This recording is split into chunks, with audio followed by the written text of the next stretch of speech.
All right, so welcome to this session, guys. Uh, this is the second session technically, but because we've had so much, so many new students coming into the class, um, I felt it's necessary that we kind of recap a little bit on what took place in the last class, because I've only just today actually seen some of these people. So I've only recently added them to the e-classroom, so they may not have had time yet to go and view the videos from the first sessions that we were looking at. All right. Um, Now the big takeaway from this, and let me share my screen so that you can pick up this. So we have a couple of people, as you can see here, that I have highlighted. Are you guys familiar with David and Rajkumar? I didn't check him out, but I think he might also be a radiography student. Yes, maybe, no? I'm not sure. Not Okay. familiar, sir. And what about Celine Douglas? No. All right. No, but Celine is fairly new, so I hope that her email is working, so that she's getting the email. So these are new people from the class. Now, what we did last week is that we set up this presentation schedule based upon the 10 people who were in class at that point in time and were registered for the class. So basically what happens is that this is available on the e-classroom here as the course schedule with assignment details. So this is the same document that we're working with here that's available for here. This is the class meeting link that we'll be using. So I don't have to keep on sending it to you. It's built into the class itself.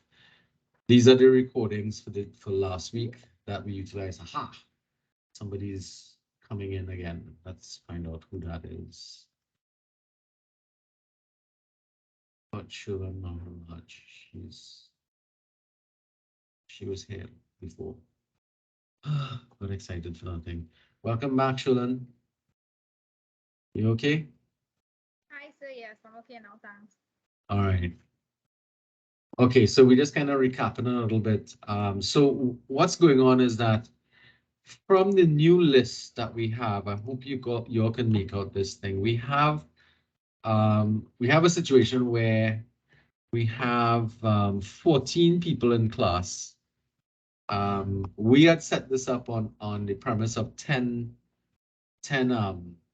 students, and we had repeating presentations. So now I want to hold to which means technically we have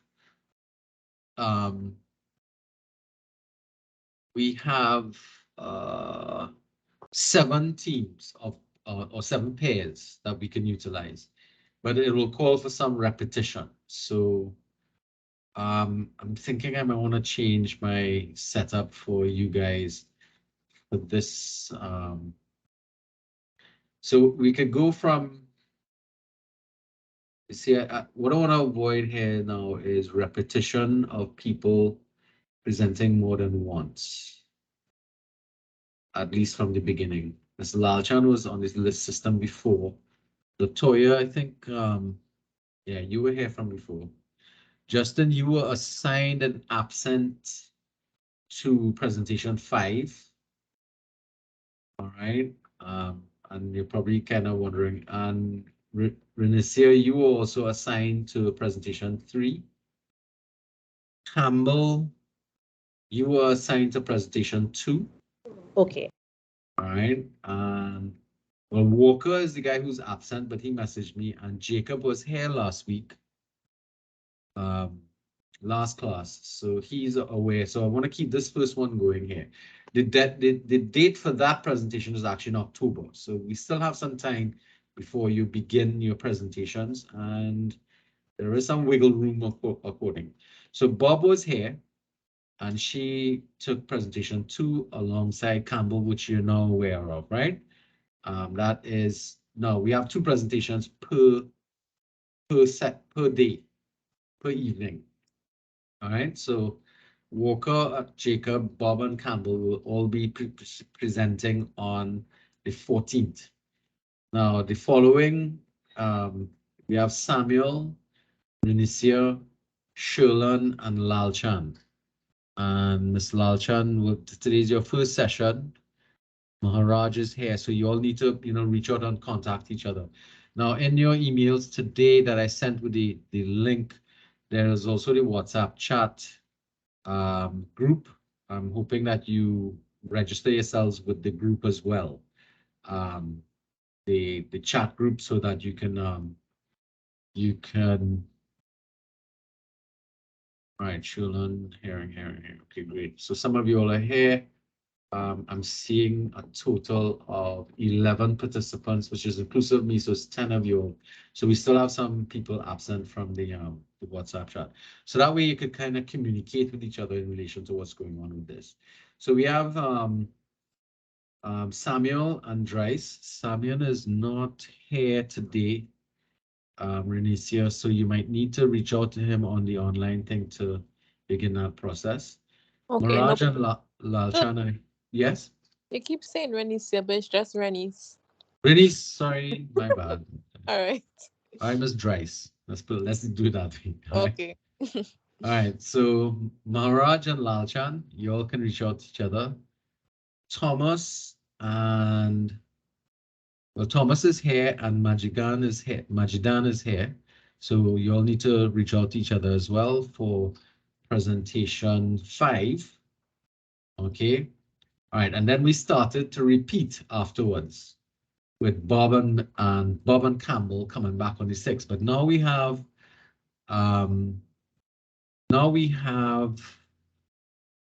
a couple new people. So let's try and slot them in. So Jairam is new, right?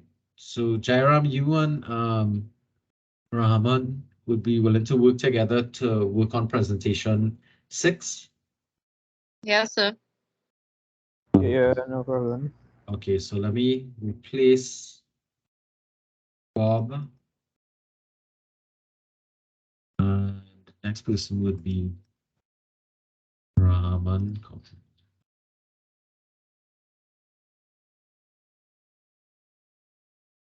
Right. And that leaves us now with the bad thing is that Rajkumar and Douglas have not yet turned up in class. So I'm hoping they come out. So pushing them further down might be a good idea. So I will drop off Maharaj and Lalchan and drop in Rajkumar, copy onto this.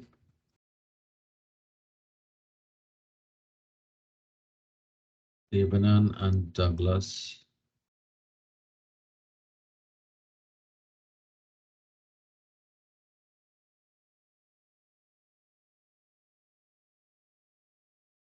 They'll be able to work together.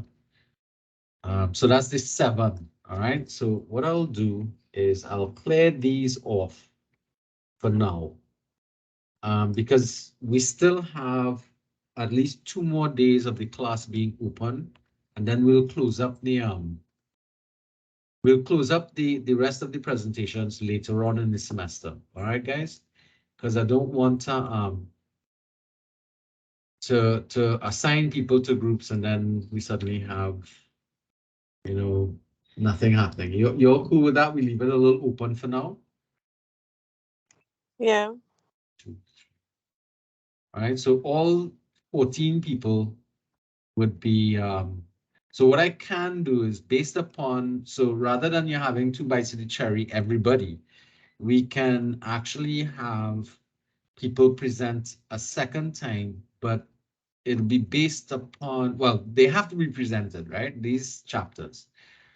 And this time around, what I'll do is instead of marking you all out of 15 for each presentation, because we had 2 presentations, what I will do is I'll allow for the situation that I spoke about in the second instance, where I will say I will take the better of the 2 presentations because it's not going to be evenly done across the board. That makes sense? given the change in the numbers. So let's say, for Yeah. example, some people volunteer from the early groups volunteer to tackle one of these later chapters in terms of being able to present. So we kind of have to get somebody for the presentation 8, because on the November the 4th, we'd like to get 7 and 8 done. So what we can do is really just have people volunteer to tackle these presentations here, but let's leave it for a little later, but to set it up, just in case we end up with more people. Somebody wanted to make a statement?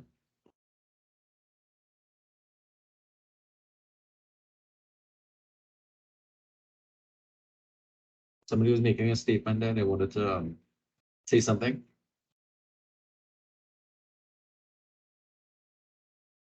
Right. Anyway, everybody's relatively comfortable with that schedule at this point. Yeah. All right. So as I said, I'll wait until next week to finalize the presentations for the last 3, and then I'll update the schedule that's on the e-classroom. So that way we wouldn't have to worry about, we kind of nail things down.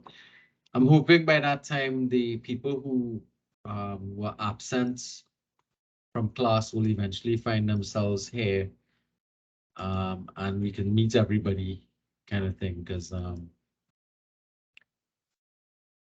these people are still checking here. All of these people are still in the class. Let's make sure. Bob Campbell, Douglas Rice, Jacob,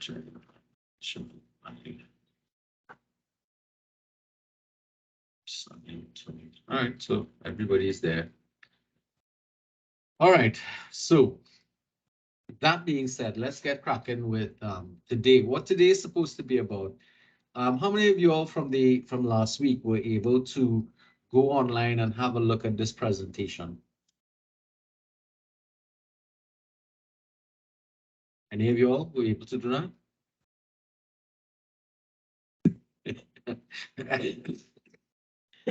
I take it from the absence now, not a lot of you. It's right here.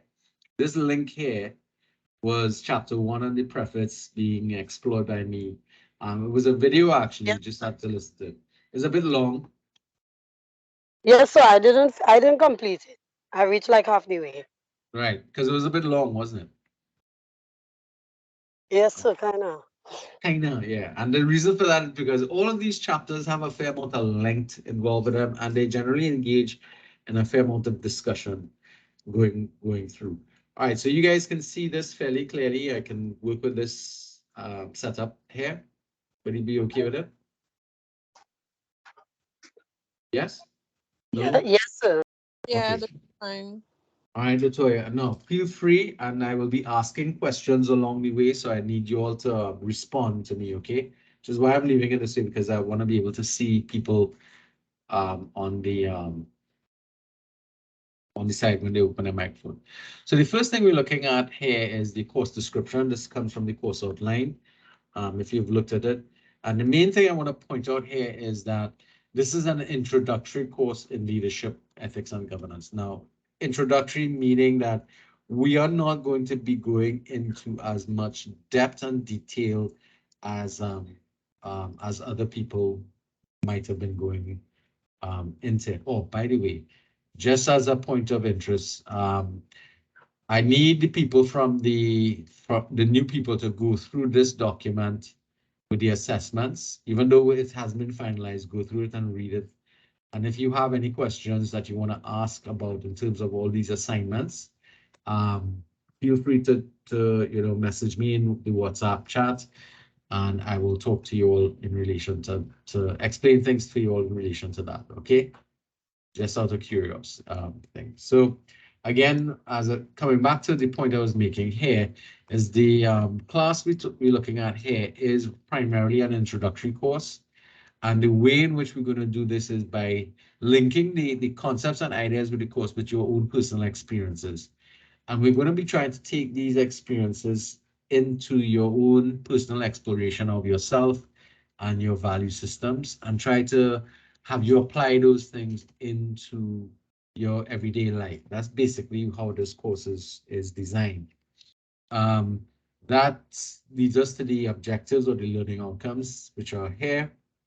The one I want to point to is this last one here. You all could go through these. I know a lot of you all don't like working in groups, but unfortunately, we have to work in groups. All right, when you go out to work in particular, you work in teams and groups.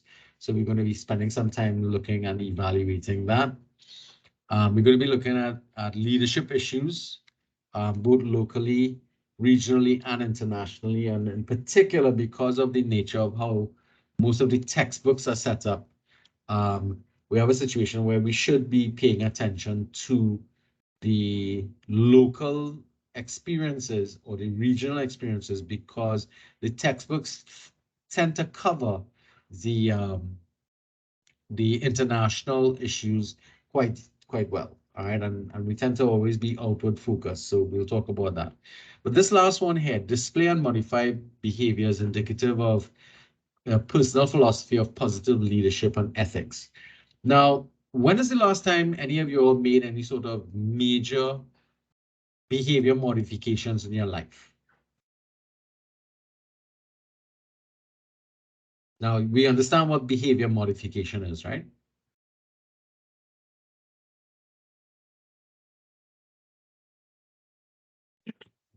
How you respond or react to something.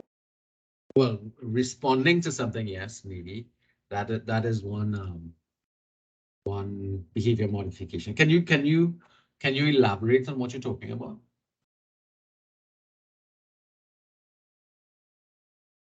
I guess in terms of your performance appraisal, if something is brought up, you will then make an adjustment in the way that you approach your work or how you interact with colleagues.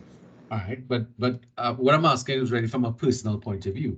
Have any of you all, now you don't need to tell me what behavior you modified, but have any of you all recently done any sort of behavior modifications? Or have you experienced somebody getting into behavior modifications, or have you been the catalyst for somebody changing their behavior? Because some of you all sound like your parents and that type of stuff.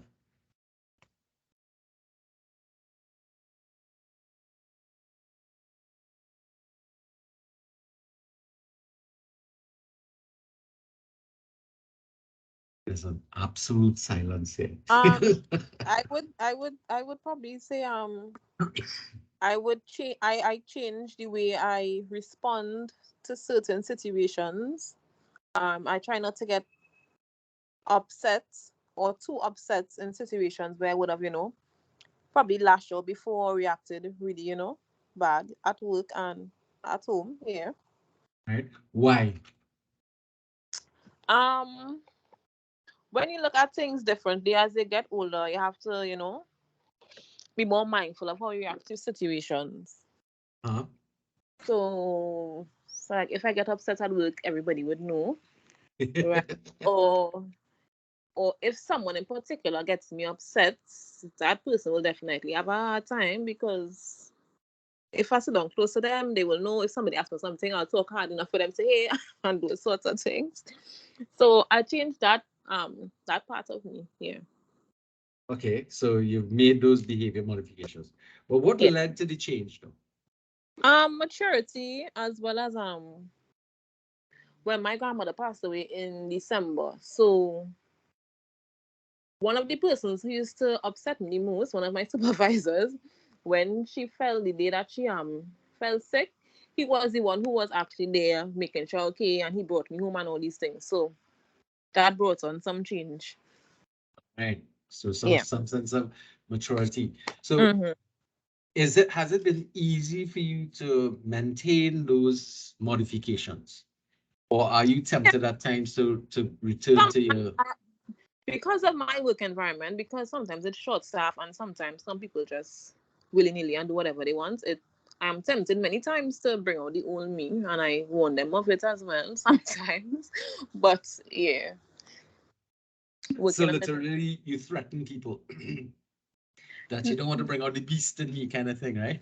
I didn't threaten them, but like I would tell my friend in work, I'd be like they want to see the old side of me again, and they know what I'm talking about, and those kind of things. Yeah. Oh But Lord. But that's not a good, that's not something you ought to be doing, threatening people with no, and not them directly. No, I would tell my friend. that's fine, but it's still an indirect threat. Yeah, Right. yeah. Now, the question I wanted to ask was, what brought on the change for you? Was it an internal or external motivation, you think? Internal. All right. Mm-hmm. And interestingly enough, you've hit upon something that is really important when it comes to behavior modifications. Because for a course to identify behavior modification as one of its key course objectives is extremely, extremely, I have to say the word is it's really far-fetched that we can actually think that we will expect that upon the completion of this course, you will be able to modify your behavior, because behavior modification is something that's extremely difficult. Now, Ms. Dryce, you will be able to see that with your child, because I'm certain that there are behaviors that your daughter, I think it's a daughter or son, Yeah, daughter. right, exhibits that you don't like, and how have you been able to make her or help her make those changes? Because obviously she's going to behave a lot like you, right? That is correct, which is very important. So I she has a smart mouth like me, everything. So it's like sometimes we are at it, we back and forth, but trying to get her to understand certain things. It can't be like that. She's very strong-minded as well. So I may say this is how something's supposed to be done, but she may want to do it her way, and she's stuck in her So that part of especially I'm trying to work on that for her to not understand that we trying to work together, people trying to help you, so you can't just be stuck with me all the time. So, but you understand the whole concept that it is important for her to want to make those changes for herself because she sees the benefit of it. Now she's 11 years old, so she's near that well, she's probably maturing and that kind of stuff, right? And it means that there's a need for her to be, more cognizant of her behaviors, because it's likely to lead into larger issues moving forward in life. So that's something that other people would probably want to do. So this objective that we've identified here in this course is extremely, extremely, I can't think of the word, but it's extremely far thinking, because we're hoping that just because you did this course, we will end up with a situation where you will be willing to change your behaviors due to some sort of internal shift in your thinking process. So these are some of the things that this course is trying to get you to get involved with. Now, how are we going to go about doing this? Well, we'll see how well it works. All right. Okay, so moving along from this course objective, we have the next item here, which is the textbooks that we're utilizing. Now, the textbooks are available on the eClassroom. You just download them from there. We're not using all of the texts. As you can see, there are a couple of chapters that we're going to utilize from the DAFT, and the majority of the Exploring Leadership is what we're going to be using. All right. See, Justin is on his way back. Make it in. Hi, Justin. Welcome back. Yeah, sorry, so my phone died. Oh, okay. All right. No worries. All right. So the two textbooks are available on the eClassroom as downloads at the top here that you can pick them up. You don't need to go worrying about them. And for those of you who may not necessarily like or enjoy reading a lot, there's a number of the chapters of the Exploring Leadership text that is available on the on YouTube. Somebody sitting there and reading the text for you. So some of you all might be able to find those things online and use them to assist you with the chapters that you have to deal with, especially the first couple of chapters. Actually, I've found a few.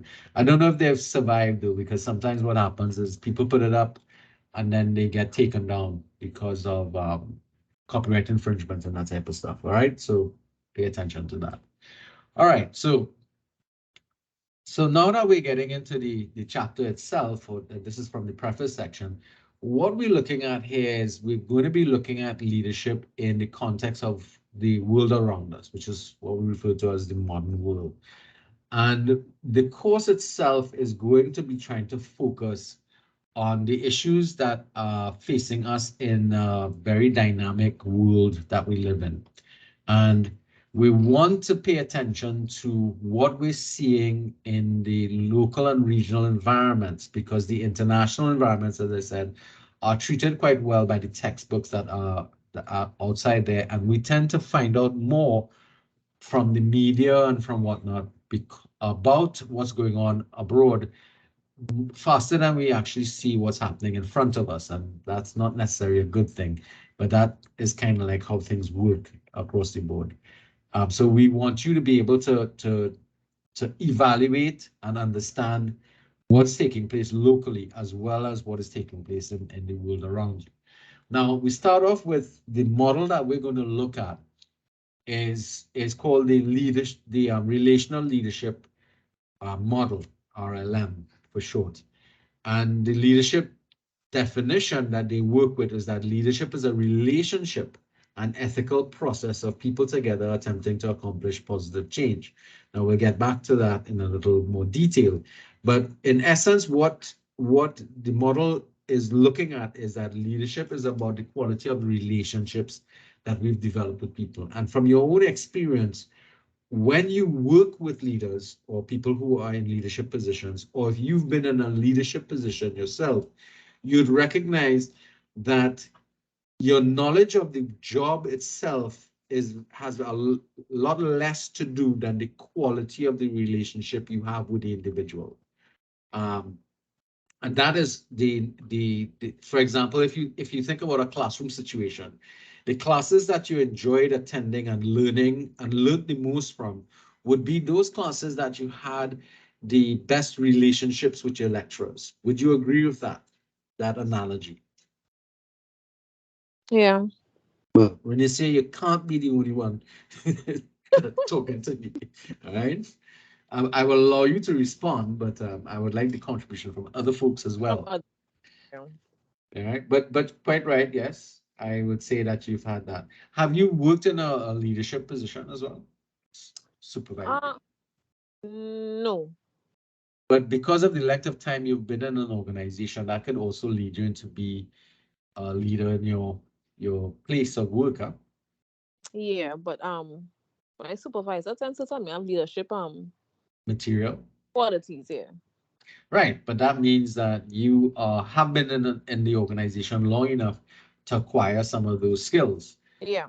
Right, and it's easy to lead people with whom you have a good relationship. Mm-hmm. Right, but what about the others? What about the other people in the organization with whom you have to deal with? What about them and what in terms of what? Their leadership? No, your relationship. Before Oh, you even start to go into leadership, you have to start to evaluate your relationship with them. I have pretty good relationships with people in my organization, yeah. But do you think it'll be easier for you to lead people if you have good relationships or not so good relationships? Definitely good relationships. No, Definitely good. all right, good. Guys, I need other people to contribute. Huh? So when I ask questions, feel free to contribute. Don't let Ms. Trice just Because I'm monopolize very shy. everything. You're very what? You're very what? Shy. Shy my hoof. I just want to call my answer answering. Oh, okay. All right, well, next time I'll call out somebody. All right, Okay. so when we start to think about leadership and look at it, one of the first things that comes to mind is politics, correct? Would you all agree with this? In a lot of instances, whenever we look at leadership, we think about the political sphere around us. And really, when we look at that, what we're really referring to is about how power is used and influence, how people arrive at positions of power and how they use that power to influence other people. That is the nature of leadership we tend to think about. But it's not it's not the only area, but it's one of the predominant areas. So that would lead us to images like this. So these are pictures of individuals who are in positions of political power on an international scale. Who are the people in positions of power here in Trinidad? Who would you substitute into this photograph? Let's So the say president and the prime minister. President, Prime Minister. Who else? Anybody else? We want at least 3 people. The oh God, head of not the Attorney General, the Chief Justice. All right, so that's the judicial system, and you're choosing leaders from that. What about the leader of the opposition? Would you put them anywhere in leadership position?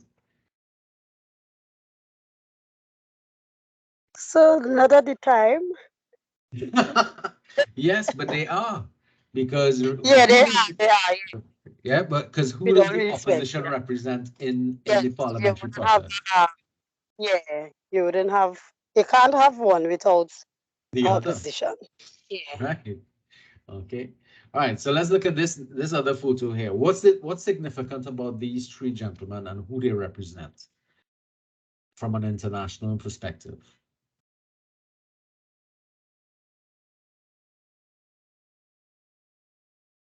What's your impressions? Not only Latoya, Justin, tell me.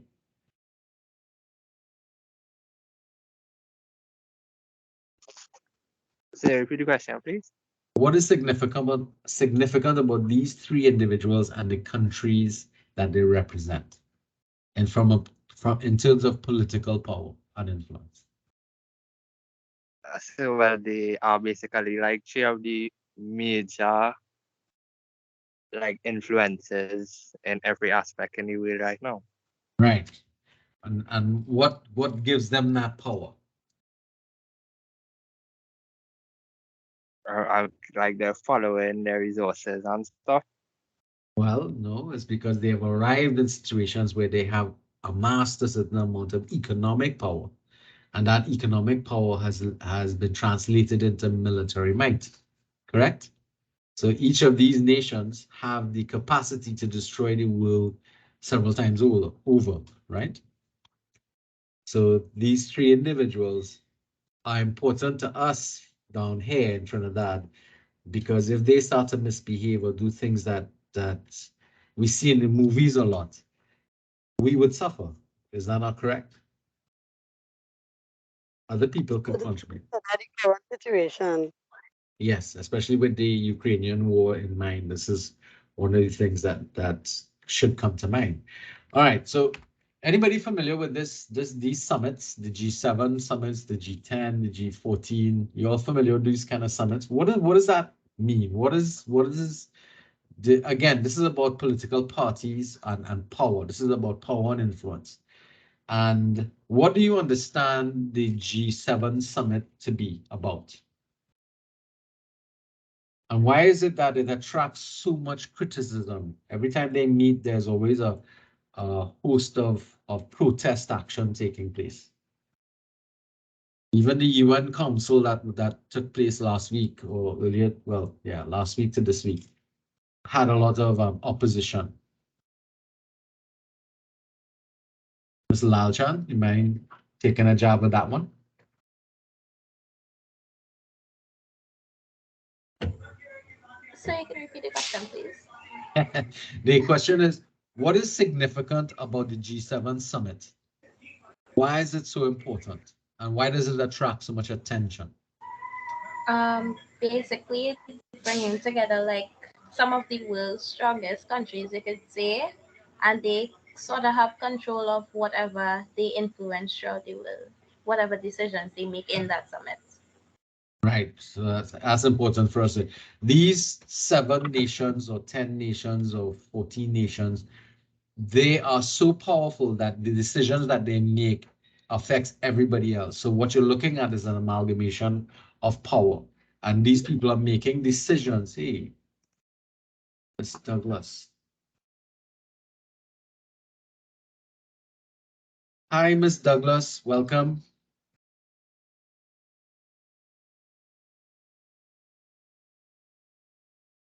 Hello, Miss Douglas. Are you able to speak?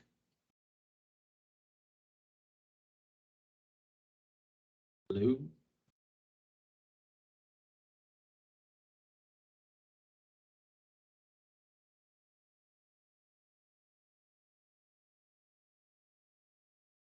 Miss Douglas, can you?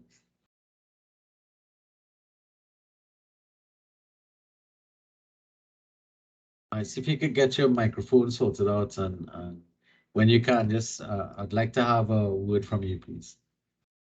All right. Now coming back to it, so we understand the significance of the G7 summits, the UN summits, and those types of activities that we tend to ignore because we don't necessarily see it as being critical to us, and we don't look at the kind of decisions that are being made there as having direct impact on us, and that is not necessarily true, because one of the issues is that a lot of their decisions impact directly on what takes place in our lives.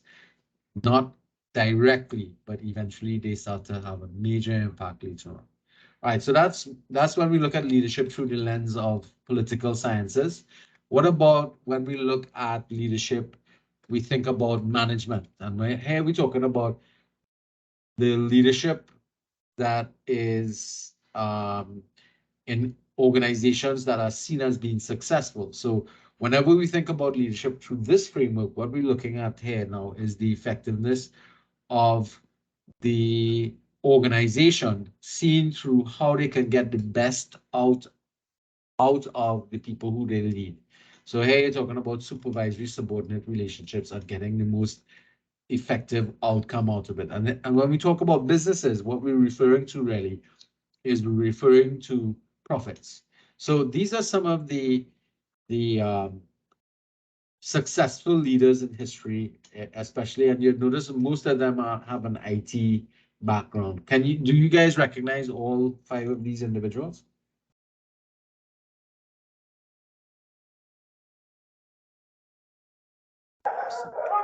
Yes, sir. Latoya, all right. You think Yes, which one you're not sure about? I can't remember the guy in the middle. I remember his face, I can't remember his company. All right, so that's Amazon, that's Jeff Bezos. All right, yes. Right? Okay, so that's he's made online shopping easy.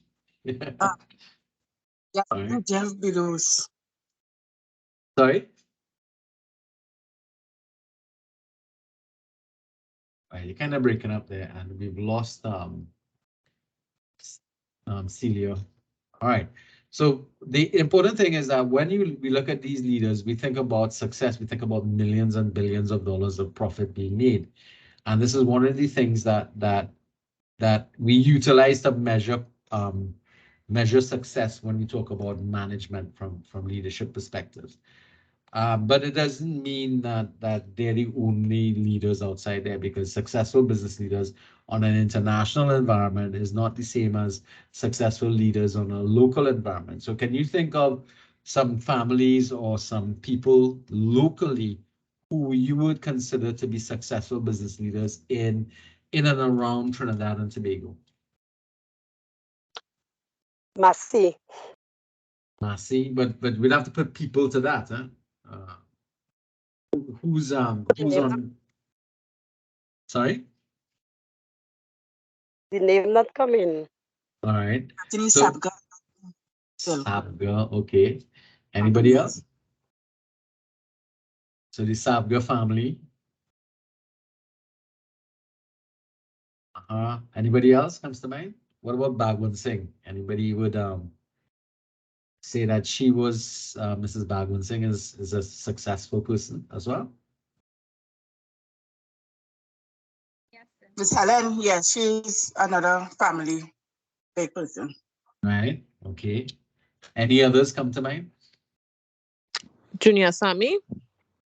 All right, that's another set in a different field. Very good. All right, so we can identify a number of local participants, and one of the reasons why I didn't put up their logos and pictures and stuff is because that one is kind of tricky to get approved the images.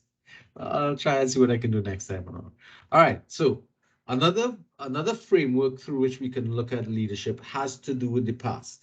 Anthropology looks at the past and evaluates what we see happening through language, through the artifacts that are left from before, and we try to work out what is taking place and how we start to view leadership there.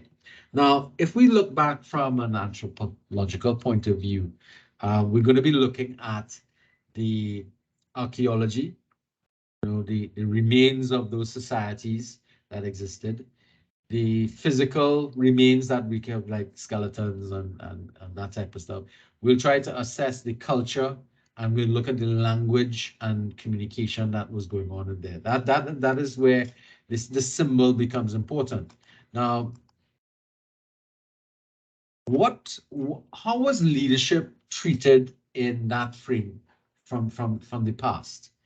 If we look at any society, what we'll find is that the organizations and societies that existed in the past would have decided upon leadership from different elements. So, for example, most leaders in our older societies were male. They were also the strongest individuals in that society, the most powerful people. And those people would be historically who ended up being in charge of things. Would you agree with those kind of statements?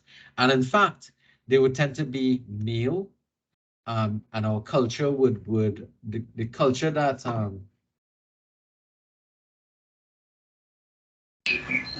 Michelle, welcome back. Thanks.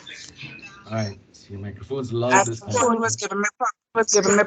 All right, so you have your microphone open on the other Okay. thing, so you need to hang up one of them so they don't feedback one into the next. All right. Okay. All right. So mute off one of them and Okay. all right, Celine is coming back in. Welcome back, Celine.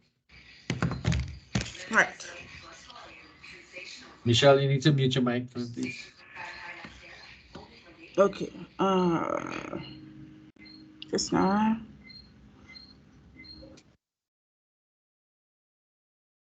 Right, that's done. Celine, any chance that we could speak to you at all? Hey, sir, are you hearing me? Finally, yes. Thank you. I was getting a little trouble, that's why. All right. Sorry about that. Okay, so because I need to speak to you, and I'll probably want to speak to you and the other new members of the class today. Afterwards, I'll ask you all to hang back after I finish presenting this unit. Would that be okay? Okay, yeah, sure. It'll be you and Darren and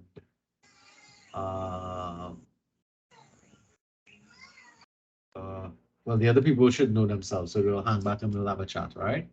Okay, so we're recording this session as we're speaking. So my question to you guys was simply this. Do you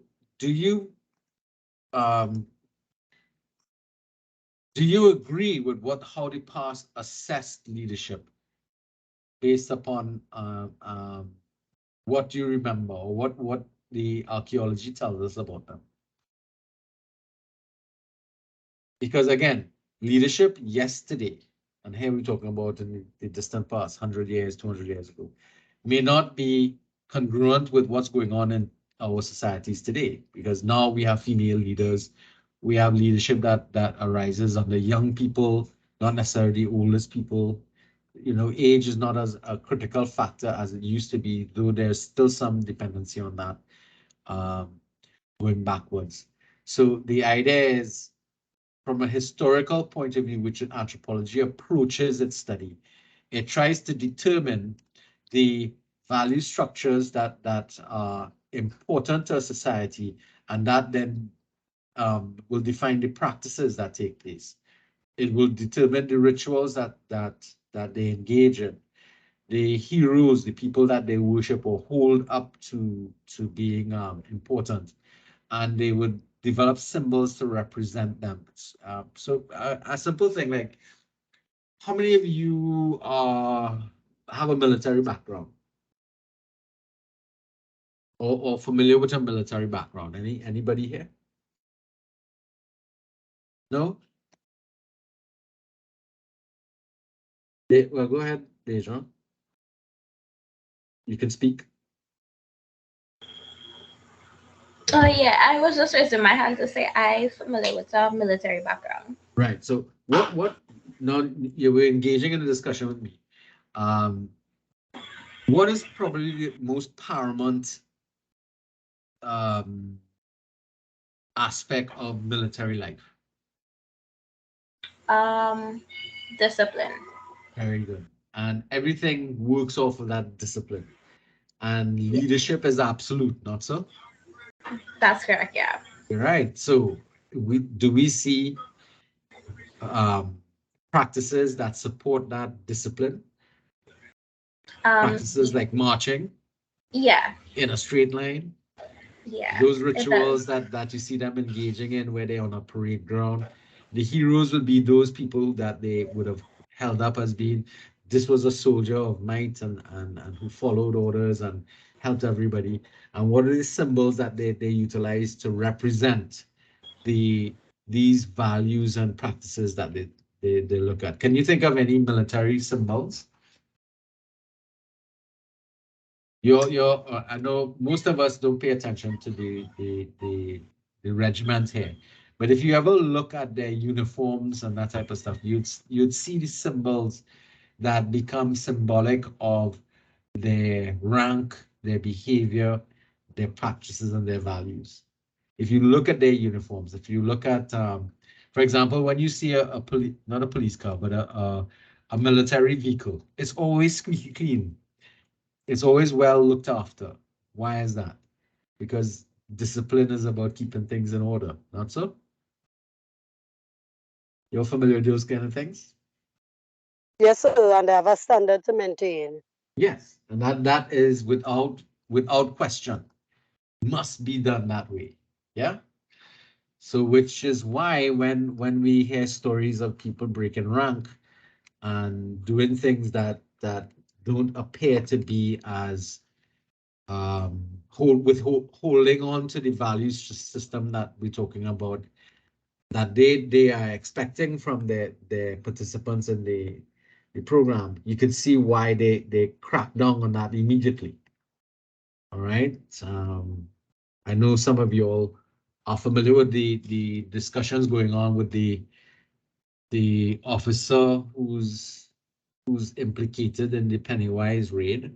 I was looking at the article with that. There's somebody who's being held from the army whose vehicle was allegedly stolen. You all know what this story I'm talking about, right? Yeah, robbery. Yes, sir. Right, and because his vehicle was one that was utilized in the robbery. So you'll understand why they are going to be cracking down on that, because they don't want that type of thing to become what is known as a normal practice in the military, right? Whether or not that's going to be true is time will tell, hopefully, in relation to what's going on, because that was a particularly brutal activity that took place there. All right, so we understand the methodology of the anthropologists and how they go about looking at history to work out leadership, at least in the past. And we're going to see some of that coming up in our analysis. Another area is to view history through the eyes of leaders from the past.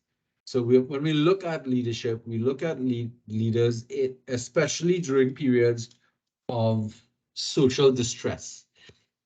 So here, from a historic perspective, we're going to look back at the influence of important people when there was major change taking place in the society. So one of the first pictures I have here is of 4 gentlemen who were critical during the Second World War.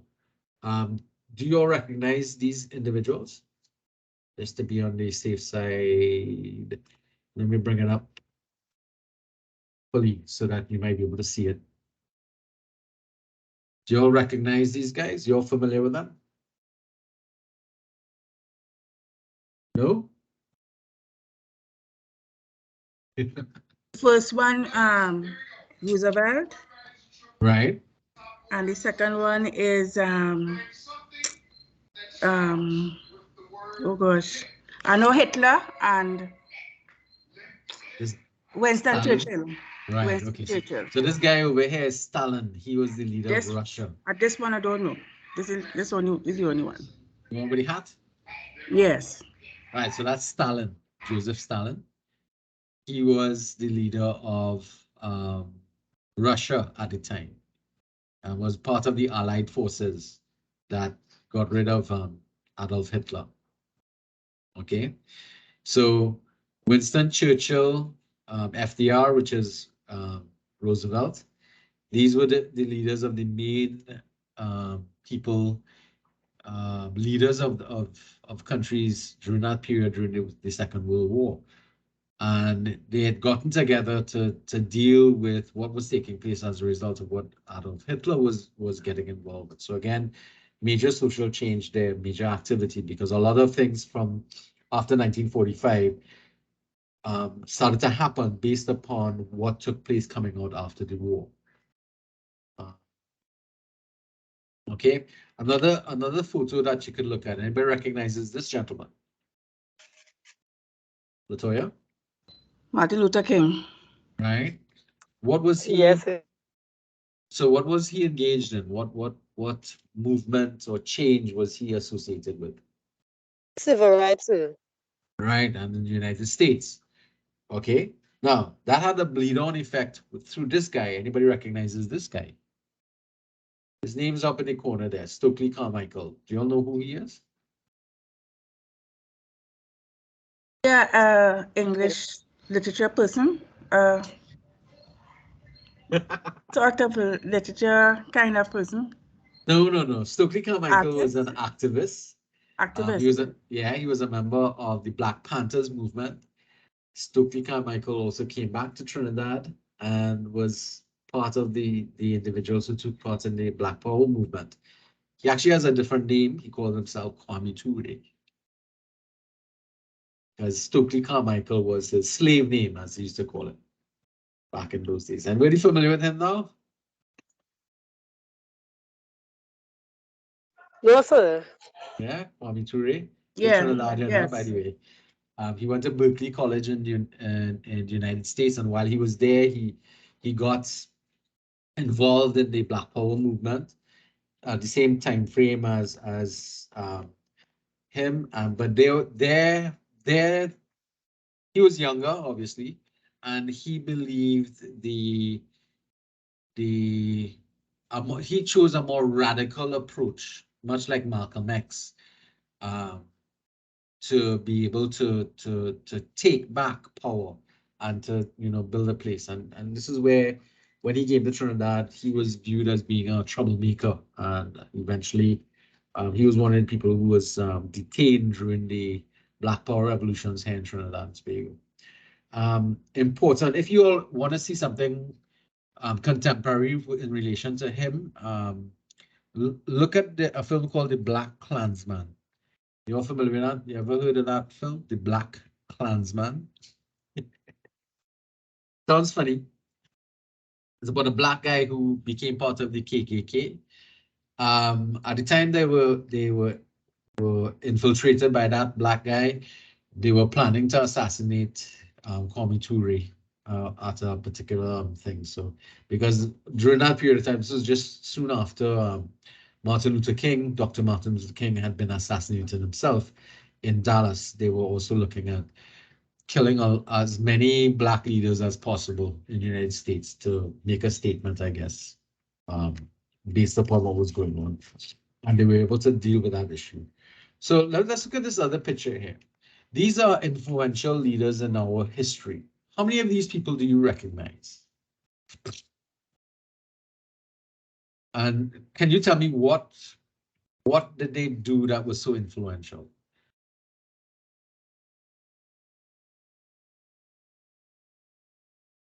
Okay, I could tell you there's Beyonce, who Right. music famous, known worldwide. There is William I, who is also music artist. Which one is William I? William I. With the hat. That's not William I. No? No. He's not the one who sang Happy? No. That's Farrell. Oh, That's- Farrell. Oh, God, sorry. Farrell. Right. Yeah, I know William I. right. And Miss Candle here, very famous for her role. Who? This lady here, Well, which lady where? the lady with the 2 long earrings. This lady here? Yeah, All right. This actress you're speaking about? actress, yeah. Yeah. Who is she? She was famous for the Scandal episodes with, Right. yeah. Well, she's an actress, but why is she here as an influential leader? Um, All right, let me ask you another question. Anybody recognizes this lady here in this suit? Kind of circling it right now. Miley Cyrus. That's Cyrus. Miley Cyrus. What? Okay. Why will Miley Cyrus be here as an influential leader from history? And here we're talking about contemporary history, okay? She's a childhood actor, so she started, I guess, her childhood as a famous childhood actor. And she influenced a lot of children through her activities. I guess that's one way. And then when she broke away from Disney and started being very raunchy and more suggestive in her behavior and so on. You all familiar with that breakaway? Yes. But why she's there though? I don't know. I got this from the Time magazine. And these were people that they listed as influential leaders in recent history. And now I can understand some of these guys. A lot of them are political in nature. Some are religious. Like so this guy here, Putin. All right. Yeah. This is him here. This gentleman up here is also a politician. You all familiar with this guy?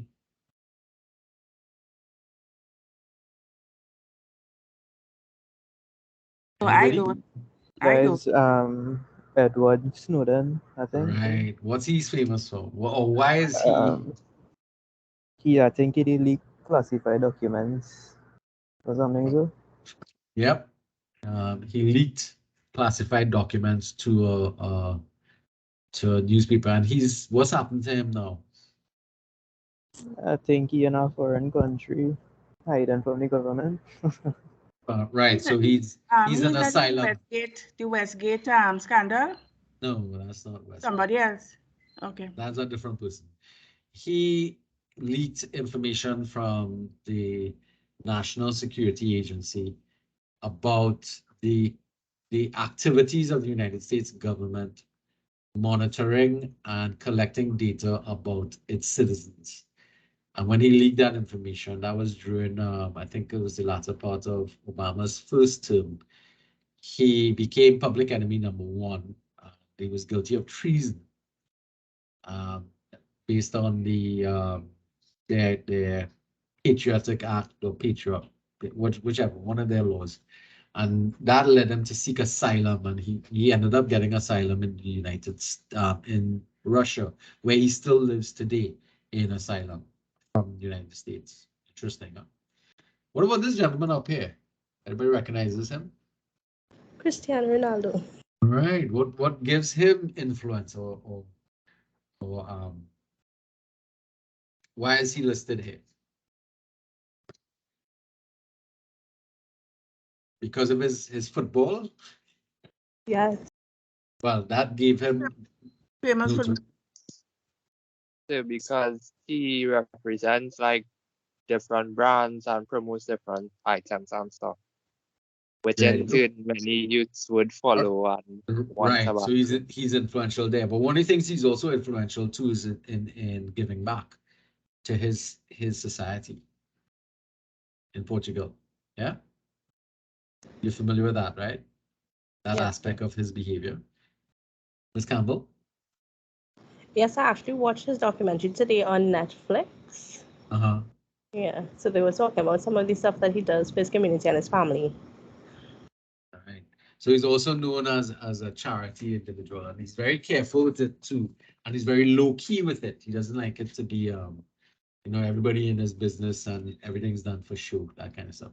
So I just brought this up because there are more leaders in and around us than and influencers around us. And a lot of people call themselves influencers today. I don't know. I sometimes I worry about that influencers stuff. But we'll bring that up in further discussions moving ahead. Okay, so one of the last frameworks that we're going to be looking at leadership through is through psychology and sociology, because psychology is going to be looking at individual behavior. Sociology looks at behavior within the society. So as a result of that, we're going to look at a number of theories that were developed in those two disciplines throughout this course. So we're going to be looking at these very these leadership theories that we're going to be evaluating as we move through our model to be able to get it. And as a result of that, we have to focus our attention on these three gentlemen here. Anybody here has a social science background or social welfare, or does any sort of studies, and all of you all should have done perspectives in contemporary issues or introduction to the study of society, yes? So you should have met at least two of them. Yes, I did. I met all three. I did sociology last Right. semester.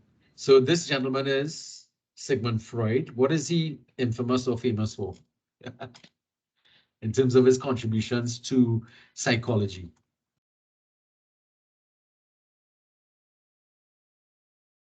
Michelle?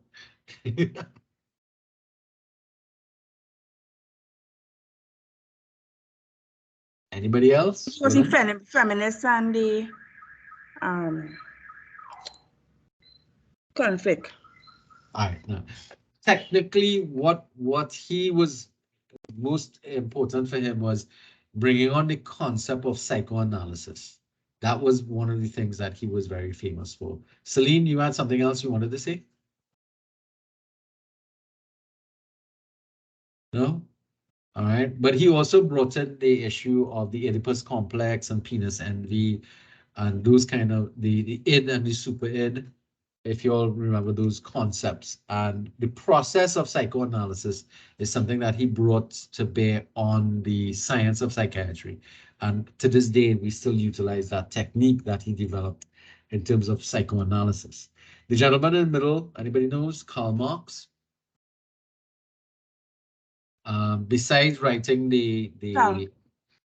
Karl Marx, besides writing the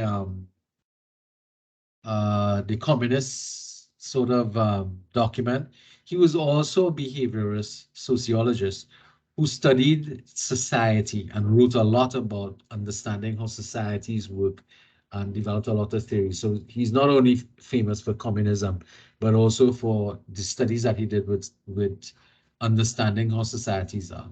And this gentleman on the extreme right-hand side is B.F. Skinner. Now, he's very important in terms of behavioral sciences in relation to education, in particular adult education. And interestingly enough, we're going to be utilizing the work of these gentlemen to be able to look at this particular model that we're going to be looking at here. It depends heavily a lot on that the whole concept of behavioral sciences. So that brings us to one of our first major questions that you have to answer, which is, how does your field of study or where you work and currently and so on, how does it approach leadership and people arriving positions of leadership? And that might also filter into how you approach leadership.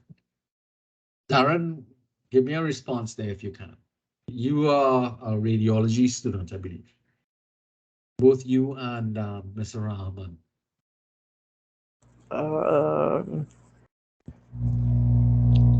So I really don't know how to answer that. So Well, how does leadership come up and how do people arrive in positions of leadership in radiology or radiography? Well, they have food studies and have work experience. Right. So that will tell us. So experience brings us into that point of view. Ms. Rahman, would you agree with that approach? Yes, sir. And also in radiology, I mean, in the medical field, leadership is something that you could acquire without even being to say in a leadership position in terms of how you treat patients and how you conduct your examination. So that's just my take on it. Okay, you need to probably clarify that later on, but because I'm kind of wondering how does that? The medical field, you know, you have a lot of students, you have a lot of interns, and we as students learn from radiographers, from radiologists, from nurses, and in that sense, they're in a position of leadership where they're responsible for basically teaching us. Right. Yeah. So it's again is going to be in relation to their experiential levels, the amount of experience they bring to bear on the application. Experience, yeah, for sure. Good. I like that. All right. So one thing that I wanted to point out to you guys is this quotation here from Tao, the superficial leader versus the leader who returns to reflection, or the reflective leader. So Tao speaks about the superficial leader cannot see how things happen, although evidence is everywhere to be seen. That particular leader is caught up in drama, sensation, and excitement, and the confusion around them tends to be blinding. Now, this speaks to a lot of leaders outside there. They're always focused on the bacchanal. If you think about it from the Trinidadian experience, a lot of people they focus only on the bacchanal of a situation, and they can't work out why things are happening. And the reason for that is because the reflective leader, the leader who returns again and again to awareness of process, has a deep sense of how things happen, can look a little deeper in a more calmer sense to what's going on. And we have a lot of that taking place around us. Now, one guy who was really good at that was this gentleman here, Donald Trump. In fact, I think he used it as a method of causing a lot of problems with everybody around him by having all this drama associated with what he was doing. Now, this picture was actually taken during his G7 conference. I think this was back in 2017, 18. This was before the pandemic, as you can see. And he had withdrawn the United States from one of the climate change conventions, and said that they weren't going to be taking part in those activities anymore. And of course, this was the heads of government from the other countries trying to convince him. And you'd see from his own body language that he's locked off from everybody. He doesn't care, but he enjoys being in the focal point of all this drama. And this was something that we find with a lot of leaders around us, that they're really focused on any sort of attention, negative or positive, that they get, because it just draws attention to themselves, like a marketing gimmick. And I don't think that is indicative of what good leadership is about. At least you will be able to tell me what you think good leadership would be, but through your own analysis. But personally, I don't think that is good. All right, so let's start looking at the relational leadership model. All right, that's the RLM model that we're talking about. It is going to be based heavily on psychological and educational frameworks that we talked about before with Karl Marx and the others. It's going to start by you learning about yourself. Now, if you remember the chapter presentations, you're going to see that these chapter presentations represent a lot of the analysis that they're going to talk about here: understanding self, understanding others, and so on. So we're going to start by looking at understanding about who you are as a person, understanding about yourself. Self-awareness in the context of others, which is understanding others and why others think differently than we are.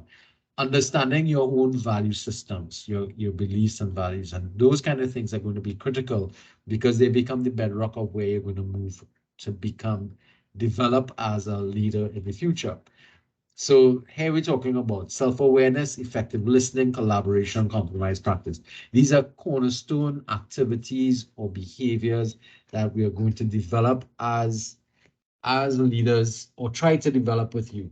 Now, one of them is effective listening, and I like to focus on this one because effective listening is problematic in itself. Let's start off by, let's say,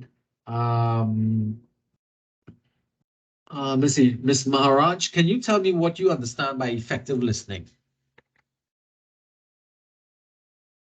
I believe effective listening, ability to listen to other people's point of view, try to understand from their perspective why they believe what they believe, and you shouldn't just be trying to,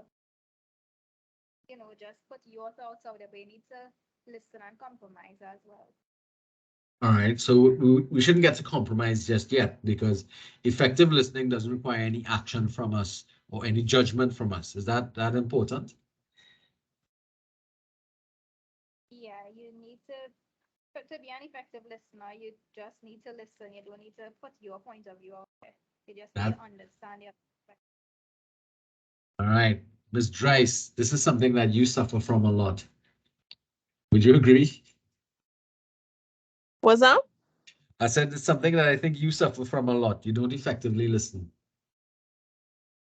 Sometimes. Oh, my daughter is hearing you and she's snapping her fingers because she's agreeing.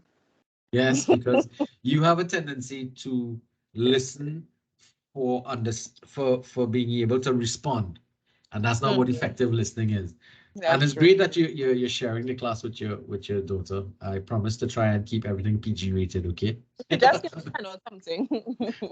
All right, but understand that effective listening, I always say effective listening is an act of love because you have to really disengage all of your ladders of interference, your judgment systems, to be able to listen to somebody without trying to judge. It's difficult to do. It's easy to do with strangers, but it's difficult to do with those people who are close to us because we have emotional contact with them, it creates a problem where we can't put it down. Because if we love somebody and they do something to disappoint us, that hurt, that pain is what's going to register. So we kind of stop effectively listening to them. And that's actually when we need to be able to. Would you agree with that? Yes, I would. Sometimes they even listen, you just want to respond before they even finish. Say what they have to say. And unfortunately, most times when we do that, we tend to lash out. Yeah, true. Right? And for leadership development, it is important for us to develop that skill of effective listening. So it begins with self-awareness, being aware that I have that weakness, especially people who I'm close to be able to practice effective listening. There are exercises that you should be engaging in to try and work out effective listening. One exercise I tend to give people to try to do is listen to programs and listen to music that you don't like. Because once you have that kind of emotional response, it is important for you to understand how to go about managing that response so that you can still effectively listen, even though you don't agree or you don't like something. That is probably the best example I can tell you in terms of trying to practice effective listening for yourself. All right? Yeah. The others, collaboration, compromise, and practice, they become easier to get involved with or easier to do once we're able to listen effectively. All right. Now, some of the principles that lie at the foundation of this model is that leadership is important to everybody. Now, one of the things as we're growing up, we have a tendency to ignore older people, and we always think that leadership is not important. But we understand now, in hindsight, of course, that the behavior and decisions made by those people in leadership around us have a direct impact upon our everyday lives, and therefore leadership concerns all of us. We must also realize that leadership is viewed and valued differently by everybody. So not everybody's going to see things the way you see it. So though now you may see leadership as being important, younger people or people who disengage from society are going to say, no, forget that. Them on their own thing. I not business with that. You know, that kind of phrase is indicative of the fact that people are disengaging from society and disengaging from leadership. And that's dangerous because when you have a disengaged society, it means that things can happen in your society or in your country and you don't have much say anymore. And by the time you get back involved or you're focused back on it, it's gone seriously awry. And the reason for that is because leadership is not static. It doesn't stay. It's not like you could take a vacation and come back and things will be the same. Things change all the time. And your leadership capacity has to be flexible, has to deal with or be able to deal with changing environments at all times. Different settings call for different types of leadership, and that's true because the same methodologies of leadership cannot necessarily work in all circumstances, and we have therefore need to be familiar with all the different types of leadership to know when the best, when to use which type to get the best result that we're looking for. And the most important principle is that leadership is not something that you're born with. It is something you can learn and you can develop it. You can train to become better leaders. All right.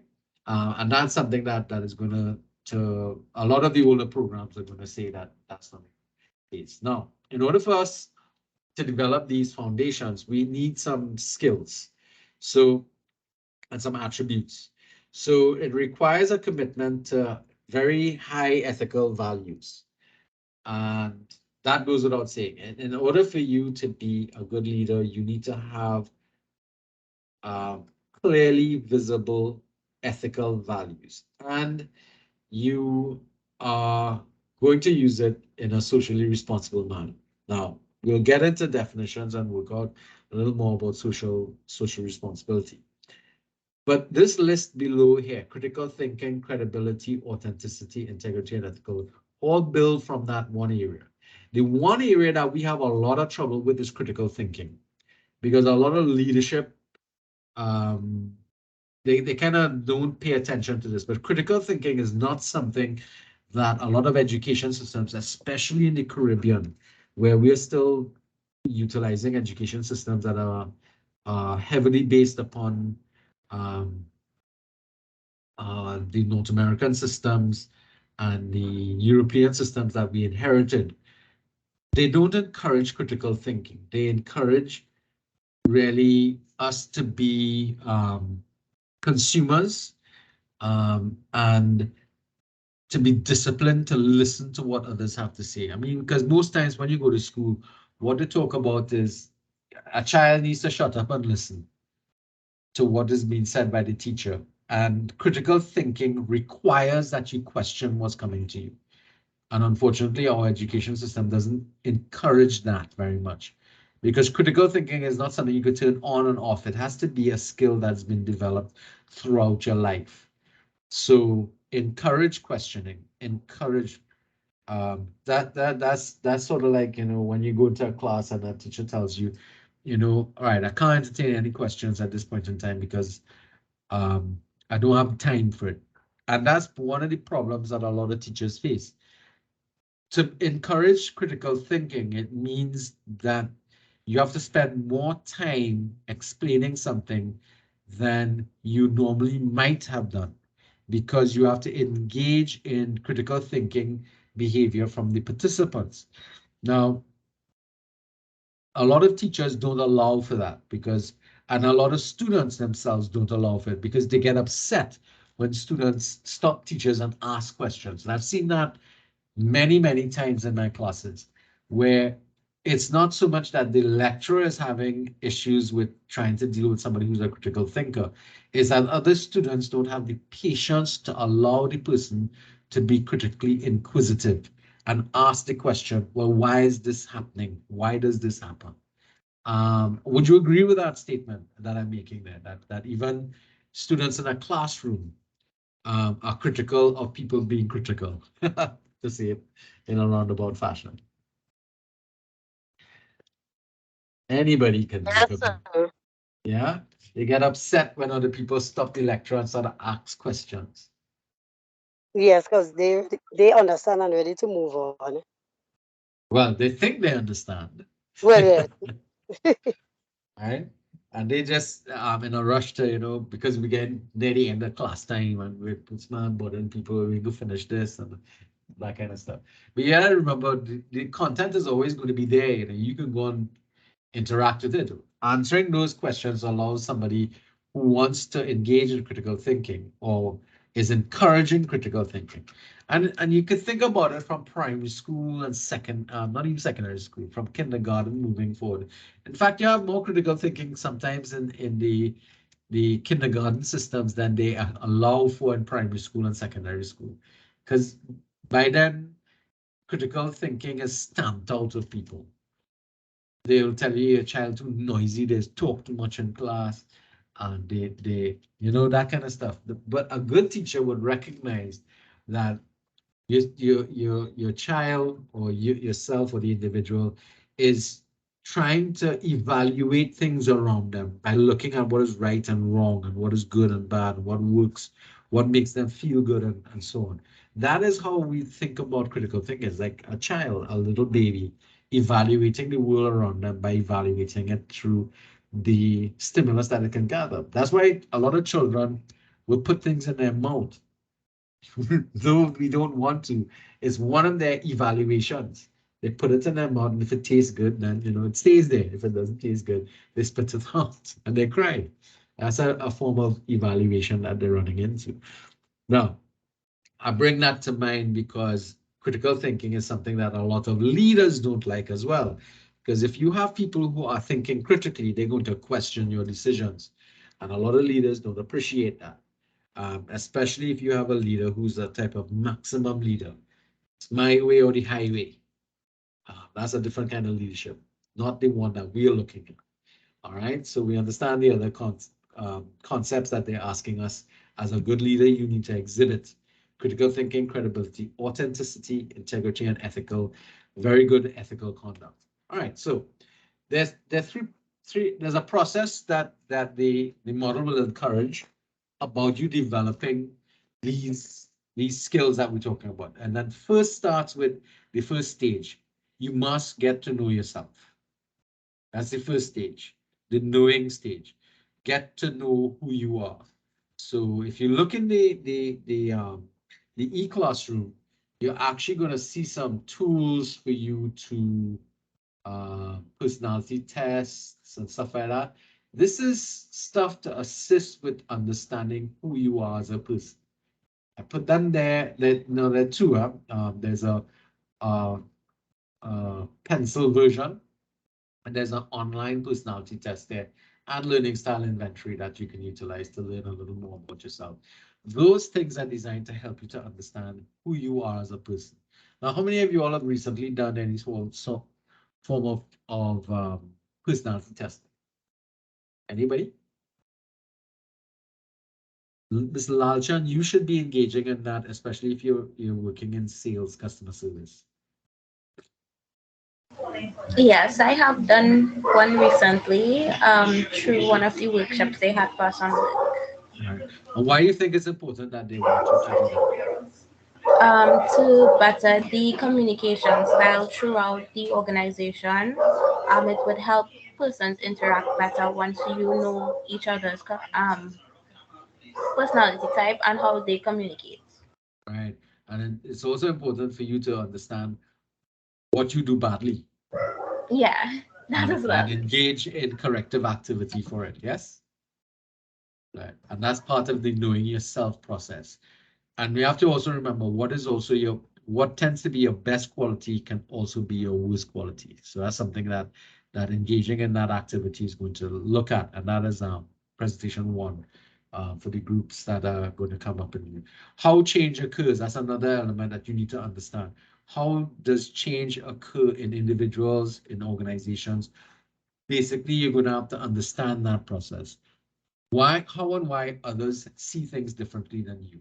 And that's a critical one because you don't have to agree with somebody, but you need to understand why they see things the way they do.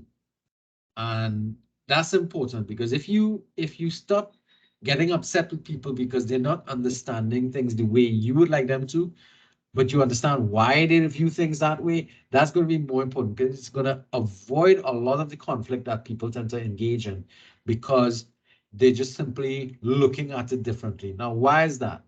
Why is because their perception of the world around them varies from yours, because they're coming from a different background. So let's look at this.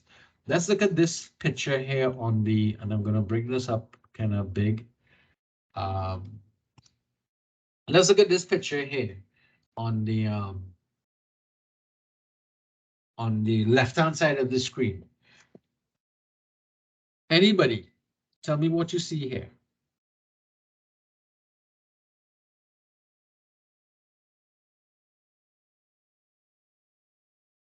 What you're seeing in this kind of pencil type drawing here. Let's try and focus your attention there.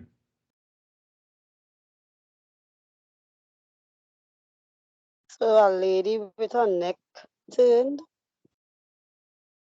Looking over her shoulder. Yeah. Right. Okay, that's one person. Anybody else seen something different? Or they can see that lady looking over her shoulder. I can see the lady. All right, I think that's Miss Maharaj. You're very soft. Yeah, it's me. I need to get closer to your microphone. But you said you can see the lady looking over her shoulder. Do you see anything else? No. Does anybody see a woman? A hair blowing in the wind? Well, it's not really a hair, but it's like a Or you know, a hair tie or something. Yeah. Yeah. All right. Okay. And she has like a feather to the front. And a feather to the front of the hair. Yeah. Right. Okay. So let me ask you a question. Anybody seen an old lady looking down?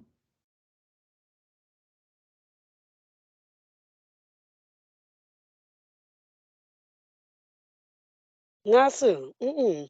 All right. So let me show you all something. Think about the chin of the lady who's looking to the left. Her eyes look as though she's looking down, but she don't look old. I would say an older lady, because here you have a large nose. This is her mouth. This is her chin. All of this is like a hair tie. You understand? You're seeing that this is the eyes here. This is the eyelashes. So that start over, please. All right. So I'm saying, look at the chin here of the woman who's looking away, and that becomes the nose of a woman looking down. This. All right. I see it. I see it. Seeing it? All right. That's perception. Now, why did you see the young lady before you saw the old lady? That's the question you need to answer. The shape of her face. Huh? The shape of her face. No. The question is, why did you see the younger lady than the first before the older lady? And that you don't have to answer that question, because the situation is really the perception analysis is usually generated based upon what you see first says something about who you are. All right, in terms of how you look at life. Let's look at the question, the picture on the right-hand side. What are you all seeing there? A skull face and a lady looking in the mirror. All right, so there's a blend of two things there, but what did you see first when you looked at it? The skull. Right. So, but when you start to look at more details, you're going to realize that that skull is actually made up of a woman looking in a mirror at a vanity table, yes? Correct. All right. So again, paying attention to details is another characteristic of different types of personalities. So paying attention to those details and being able to kind of look at things slightly differently gives you a different impression of something that looks one way to a group of people, but you perceive something differently as opposed to what the rest are seeing. And this is a reality, and that's why I put this quotation here. Perception is reality. Now, how anybody perceives something to be is the reality they are working with, even if you think their reality is wrong. It's the only reality they can work with. Understand the importance of that. How somebody perceives something on individual is the way in which they treat the world around them. Remember that, okay? Perception is reality. It's reality to the individual who's looking at the thing. All right. So if we think back in history, if the world thought that the earth was flat, then they're going to work with the world, that perception and activity. That's why when they sailed out from the ocean, they wouldn't go too far because they were afraid they'll fall off the edge of the world. You understand? That perception drove the reality. That makes sense? Of course, there's still some people who believe the world is flatter. You all know that movement, flattered people. Yes, sir. Yeah, kind of unbelievable, but at the same time, they I don't know. That's like vaccines and anti-vaccines. Let me open up a storm here now. Who are anti-vaxxers and who are vaxxers in this group? You have any of those?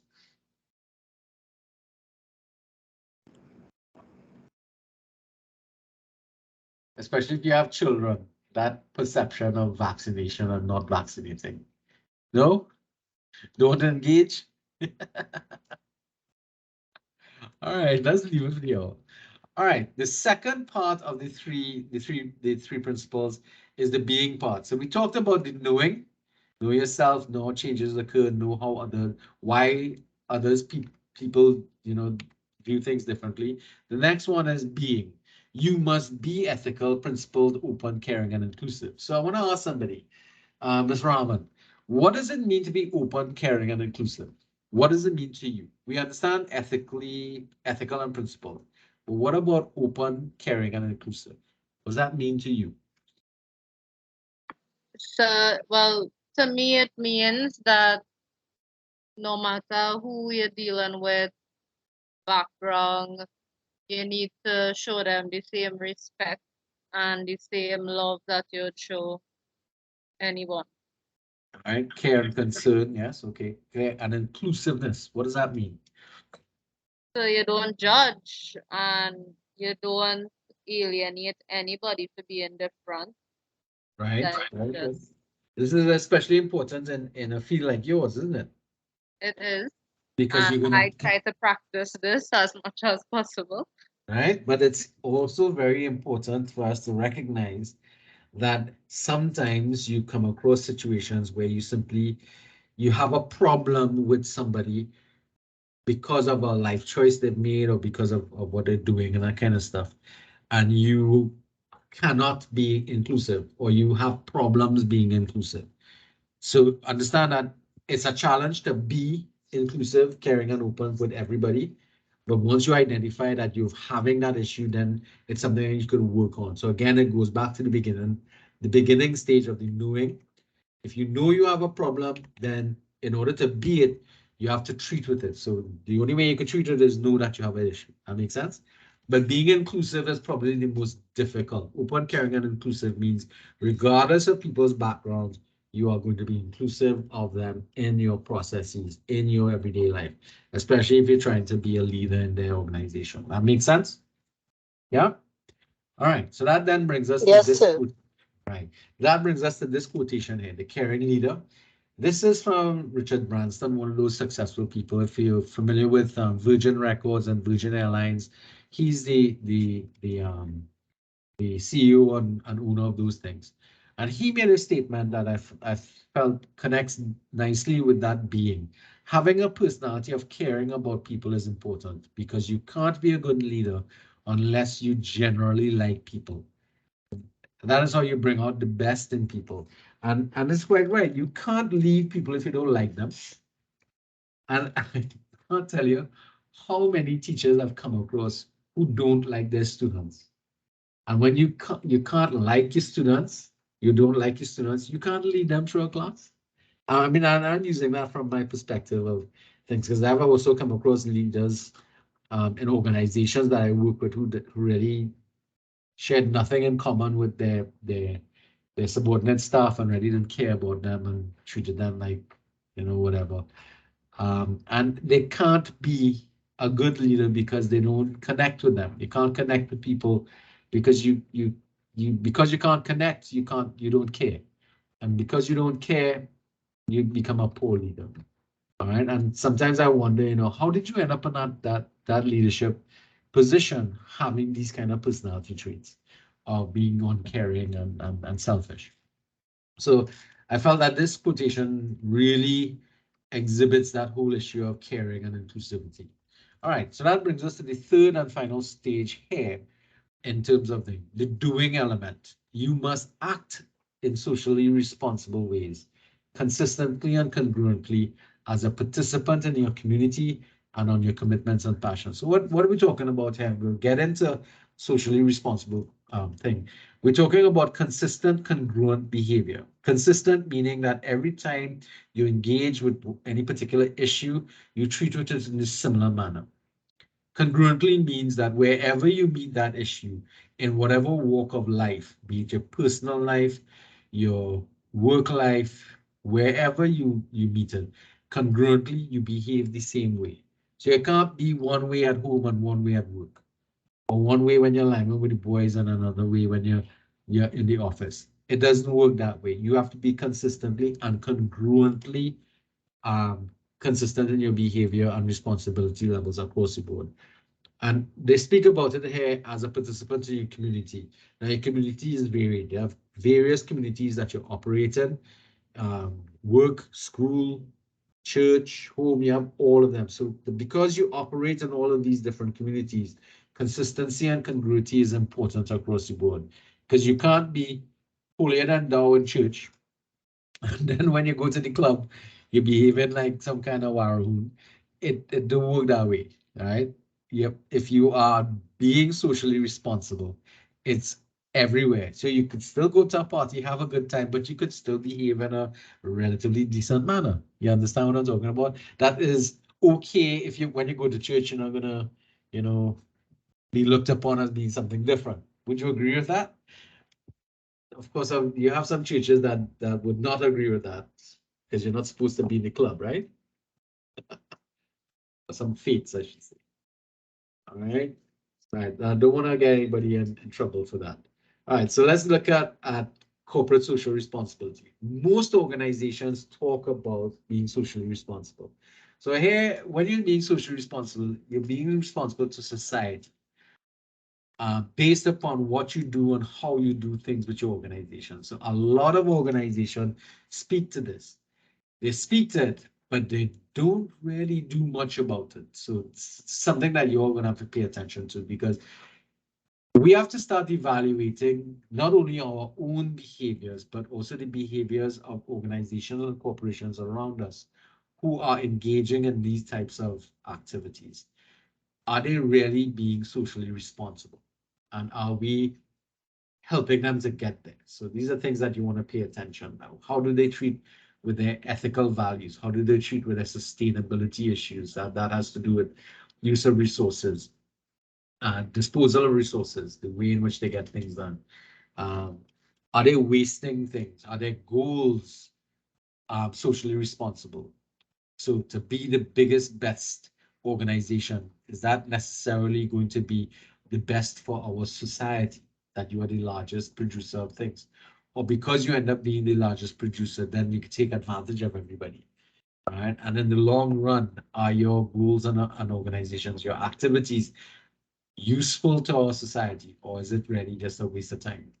So those are things that you want to look at in terms of that. Now, so the issue that a lot of people tend to look at, though, is that can you just take these 3 steps, the being, the knowing, being, doing, and make them as easy steps of getting into a leadership position and becoming a good leader? No, realistically, you can't do that, because it's a process to begin and keep on doing, because you have to actually develop that personal philosophy of leadership. and you have to start to work through what is right and what's right. This is not an overnight process. It's a process that's going to take time and getting things done over and over again. It is going to identify certain key things to you, and you have to listen to yourself while you go through the process, because you'd need to make some significant changes with the way in which you do things in order to be able to be successful in relationship. Okay, now in that process of working towards becoming a better leader, we don't really need to be working using this paradigm of hard work. Now, paradigm is something we will define a little bit, but that whole concept of working hard work is what brings things to bear in reality. We're saying in this model, hard work is an old-fashioned method of doing things. What we need to be looking at is to not just work hard, but work smarter. So when we say work smarter, we're talking about collectively, reflectively, and spiritually smarter. So collectively smarter is hinging upon the concept that we as a group are smarter and bring more knowledge to bear on a situation than just one of us. So that makes sense. Whenever you're looking at a circumstance or a situation, what you need to remember is that the more people you have in making a decision, the more views, perceptions, and information that becomes available for you to make a more informed decision. Now, that doesn't mean that it's an easier methodology, because it's far easier for you to just have your own point of view and work based upon that. But including other people is the smarter way to approach things rather than just looking at your way only. But we have to be mature enough to be able to handle and manage collective activities to find solutions. And that is a challenge that we're going to have to deal with, because I know a lot of us don't like working in groups. Reflectively smarter. This is something that we oftentimes don't do. We don't take time to look at what happened and evaluate it with the idea of trying to understand what we did right, what we did wrong, how can I, if it went right, how can I improve that, or how can I make sure that I get this happening again? If we don't take time to evaluate where we are, what we're doing, and reflect on things, then we are losing out because we are not gathering important information that will help to make things better. Especially when things go. Now, one of the things about it is that we have a tendency when we're reflecting, we only reflect on things when they go wrong. That's easy to do. But we also need to reflect on things when they go right, because we need to be able to duplicate that response in the future. So once you duplicate, all right, so we had a good time this semester. It's one of the things I tend to do. I look at my classes, and those classes that I know I did good work in, I reflect on and still try to work out, okay, this work, that work, this work, that work. All right, so now I'm going to be using these. What can I do? How can I tweak this to make it work better the next time around? So reflectively smarter means engaging in that activities that you are evaluating yourself, your activities, and your behaviors regularly over time. Now, how many of you all engage in regular reflection? Now, in school, the best time to do that is after every semester. But you can actually reflect on smaller intervals, like reflect on, well, how did things go for this evaluation? How did I work on that? That kind of type of stuff. How many of you all engage in that kind of reflection? Ms. Douglas, I understand that you might have to, because your job might ask you to make some sort of reflections at the end of the day. Yes, maybe. No?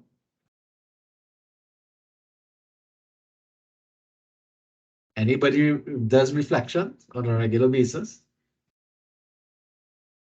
Ms. Rahman and Jairam, don't you all write up reports on a regular basis about your activities when you're doing work? Yes, sir. Isn't that a point in time for you to engage in some sort of reflection when you're writing up your notes? Yeah, well, so in that sense, yes, we reflecting. I mean, You I at thought you least was talking about like in general day-to-day life. well, in general day-to-day life, utilizing those kind of techniques that you use at work might be useful for you to utilize from a general standpoint as well. Yes? It's I know it's nitpicking and it's a lot more, Yeah. but utilizing those techniques help to make things better over time. It's a matter of developing habits. Yeah, I Yes? agree. I agree. Yeah, all right, cool. I'm fine, that's cool. Not everybody will, but reflection is one of the things that helps us to develop better.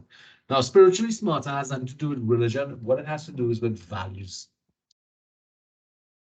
Understanding who you are and what are your core values is important. And if you ever want to know what your core values are, look at your behavior when things go wrong. What did you do? How did you treat with people with this situation? Did you yell and shout at people? Did you toss and throw everything aside? Did you cry and get on because you couldn't get your own way? What did you do? What was therefore the most important values for you when you were suffering? Now, this is a different type of reflection because now you're reflecting on some negative things that may have happened in your life, and you have to evaluate, why did you behave the way you did, and should I be behaving in that manner? Now, if you think about all the times you got upset and you did stupid things in life, have you really tried to evaluate why you behaved the way you did, and have you been able to change that behavior over time? Latoya, you're saying something, Latoya? No, sir, no, sir. Miss Campbell, any contributions there? I know this is a tricky one. Not at this time. I know this is a tricky one, but it's something for you all to evaluate yourselves about, because being aware of what you truly are is going to be important for you to know. But it's not necessarily something we like to know. Let's put it that way. We don't necessarily like to know that we are son of a bitch when it comes to the be all and end all of us, that we are, as most people, primarily very selfish. We want the best for ourselves. Are we willing to get the best for ourselves despite what happens to everybody else? That is the other part of the question. Because everybody is essentially selfish. We always want the best. But are we willing to sacrifice everybody else for my best, for me to get the best, or am I willing to share? Now, this is a question that changes, that behavior changes. Because like when you have a child, that changes your behavior. You start to think about life differently. It's no longer about just you and what you want. It's about what they need and what you want to do for them. When you become involved in an important relationship, it's also about those kind of things. So you have to pay attention to the fact that your core values don't remain the same. They change over time. There are some core principles that may not change, but are they working for you? That's another thing you need to evaluate as well. So spiritually smarter means that we have to pay attention to what are our core values and understand that we need to be working on those values and those principles that guide us in our life. Because we're always going to go back to that default, and we'll behave in this manner most of the times, right? So pay attention to that. So as I said, we'll come back to paradigms. Paradigms are patterns. It's how we look at doing things. Or one politician said paradigms, all right? So what are the current leadership paradigms? Well, some of the paradigms are that leaders have to be born, or leaders have to take time to come up and that kind of stuff. There are a number of paradigms that exist, but when we see so much problems with leadership, what you see is a situation that requires some sort of assistance, and that is what we're talking about now. There's so many critical issues going on with the leadership around us. We know that whatever's being done to develop our leaders today or in the past requires some sort of shifting, some change. That's why we call it a paradigm shift. It means that whatever we thought of in the past cannot hold now. What are some examples of this paradigm shifting? Well, this paradigm shift, leadership is not something about leaders in itself, but about followers. So one of the concepts that we need to start engaging here is followership. Followership is just as important as leadership. And in fact, some would argue followership is more important than leadership, because as a leader, you can do nothing without effective followership. All right, that makes sense, guys. All right. All right, so let's look at that followers. So coming from the text itself, we have this presentation of types of followers, and there are different models that speak to this. So here we have a situation where you're measuring relationship initiative and performance initiative based upon this matrix that is set up here. Now, I want you all to think about follower types in terms of group activities, and you could pigeonhole yourself as to where you stood in relation to that.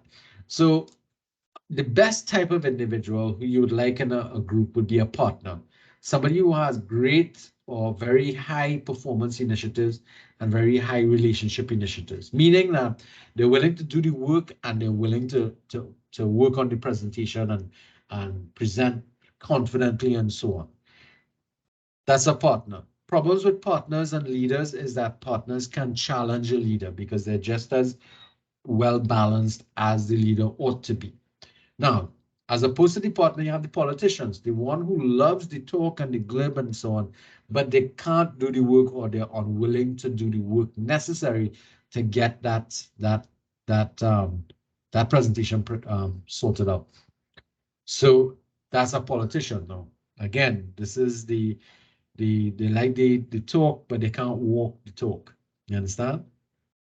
Then you have the opposite of a politician is a contributor. That person is somebody who's willing to do the work, but they're unwilling to be in the limelight. They don't want to be at the forefront. They don't like having the socialization elements that to deal with the presentation elements. They leave those things alone.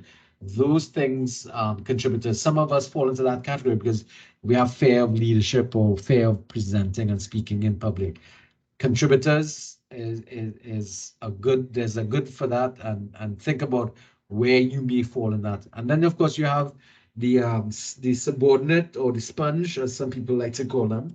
Basically, they do nothing at all. They don't do any work, and they're not engaging in the presentation or working on the social aspects of the job that needs to be at hand. And that basically sets them up in a situation where they need a lot of supervision and drive to get them to do. Now, why are we looking at these four types? The reason for looking at these four types is so that a leader needs to understand that you can basically pigeonhole people into one of these four characteristics, and each one is useful for us to know how to treat with them, how to manage somebody. So a partner, for example, that's somebody you can trust to give a whole section over and say, hey, handle the stories, and know you'll be able to deal with them. And assign them a couple of subordinates to pull them along. All right.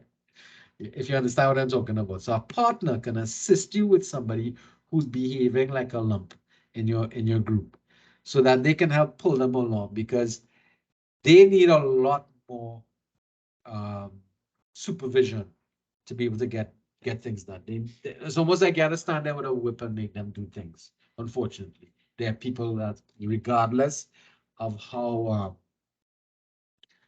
modern we'd like to think of ourselves, people still fall into these categories. Now, a politician will work well with a contributor, if you can see that, because if you partner a contributor and a politician together, you'd recognize that they kind of balance each other off. So that's kind of what you're looking to do as a leader. When you start to pigeonhole people or put them into these categories, you start to figure out, this is how I can best manage these individuals in my group. That kind of stuff as a leader, to be able to get the best out of them. That makes sense, guys?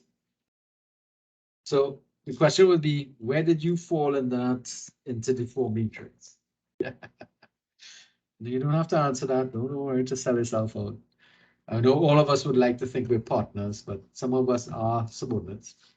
It depends upon the kind of activities I guess you've been assigned to. All right, so this follower type, this is a different model. This is the ISM model. This is more along the lines of looking at political leadership. So you have these 7 types: the loyalists, the sycophants, the critics, the opportunists, spectators, traitors, and realists. Again, identifying and pigeonholing people into these major areas helps with managing them. So that you can either move people away from one area. So like you try to encourage sycophants to become more of a realist or loyalist, or you know that these are sycophants, so you treat with them differently to others. Now, each one has some sort of value that you can get from them. And you need to be careful with dealing, for example, with traitors. For example, you need to be very careful with the information that you're feeding to them so that you can manage the activity. So that understanding these follower types, it is about managing them over time frames. This is especially important for political environments where your survival and leadership will be dependent upon how best you deal with these people and manage these groups within your thing. Any of you all used to look at that film House of Cards? But that used to run at one point in time with Kevin Spacey, that drama. Well, in that drama, you can actually see this type of activity taking place between the different types of followers that existed in political parties and how you treat with them from a management standpoint. All right. So we talked about the need for followers, and now we're looking at the followers' responsibilities. And this is one that we have to actually pay attention to because we often play the role of followers as well as leaders from different times, in different circumstances and situations. So the first thing, offer support to the leader. That's an important thing because sometimes leaders feel alone. And offering support, just saying, hey, you're doing a good job. I like what you did here. Those kind of things help a leader feel like, hey, you're doing a good job. It's sort of like me speaking to the class and nobody's talking back to me. I have no clue if I'm doing a good job or not because there's no feedback. So that support is usually a good thing to help because it indicates that, hey, things are getting done. Taking initiative, which means as a follower, I'm not going to wait to be told what to do, but I see something to be done or I realize something can help the situation. I take the initiative and organize it. Counseling and coaching rules. Again, between students and teachers, it's a good thing for teachers to listen to students and telling them, hey, if you try this kind of thing. So we help each other to clarify our rules and to be able to, work on things. Raising issues or concerns when necessary. That's important as well, because sometimes you may not know that you're doing something wrong, or your leader may not know that you're doing something wrong. So raising an issue or bringing a concern to in line with you is an important element that you want to pay attention to. Seek and encourage honest feedback. That's really important because honesty is always going to be the best sort of communication that you're having between yourself and your listener and among the same followers as well. Clarify rules and expectations. You need to understand and know why you're doing what you're doing. That's always going to be across the board. Show appreciation, again, similar to offering support. Keeping the leader informed, and the last one, resisting inappropriate influences of the leader. Now, this is a dangerous one because a lot of leaders don't like that. They don't like a number of these things, depending upon the type of leadership or leader that you have. Because resisting inappropriate influences of leaders is paramount to telling a leader, you're doing crap and I'm not going to listen to you, or I'm not going to do things like this. You're going to call them up and pull them up on it. And that's important for us to remember because in the past we've had leaders like Hitler and Jim Jones and David Koresh who did things that if they were capped by their followers, may not have developed the way that it did in the past. That's something that I am certain that followers have that responsibility because where we end up as a group, regardless of whether I'm a leader or a follower, I am partially responsible for where we go because when things were going wrong, I didn't say anything.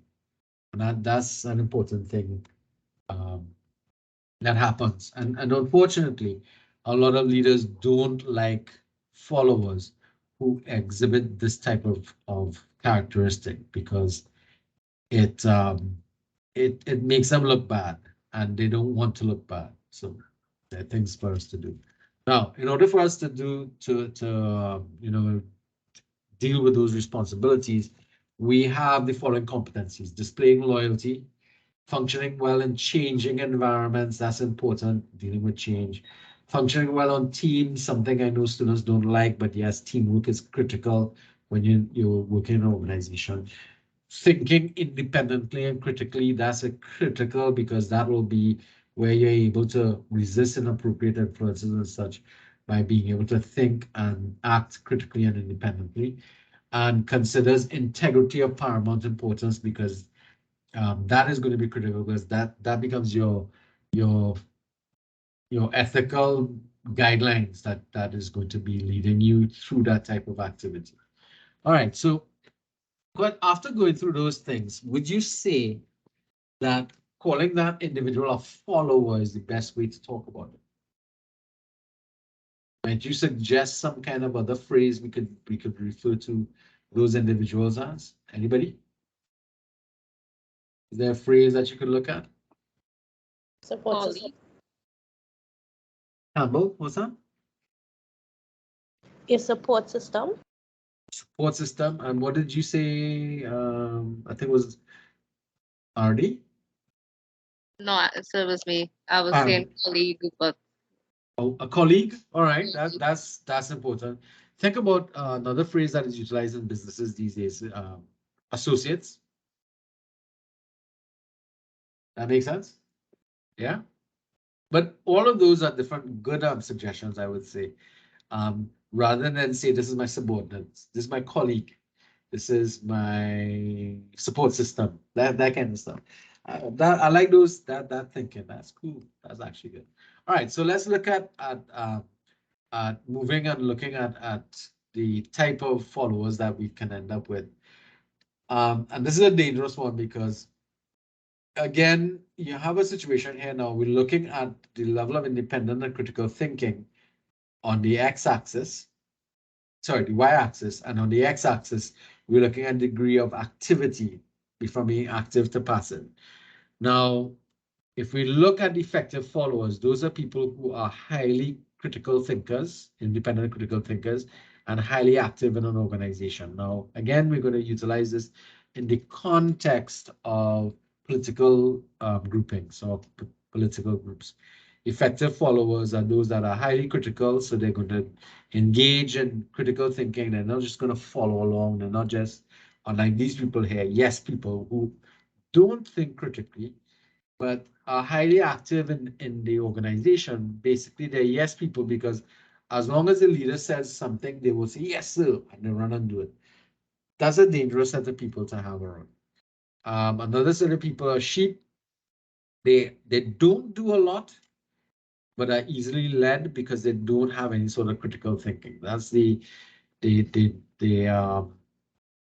really don't do anything, they don't think anything, but they are easily manipulated. This is, if we think about voters, for example, a lot of voters operate in that kind of, in these type of silos here. And then of course you have the alienated followers, where they are passive in their actions, they don't do anything, but they're highly critical. Alienated followers, and these people tend to disengage from political parties. What we find out in Trinidad in a lot of instances is that we have a lot of situations where you have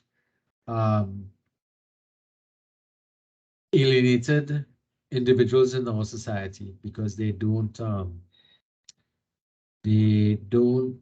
engage in our society. Now, how, or the processes of democracy, how can you tell? Because when you look at elections, you see that the vast majority of people don't vote. And those people tend to be alienated by whatever's happening around them. And that's dangerous because what if the majority of people are not voting, then the minority of people are making decisions about leadership and leadership choices in your country, in your society.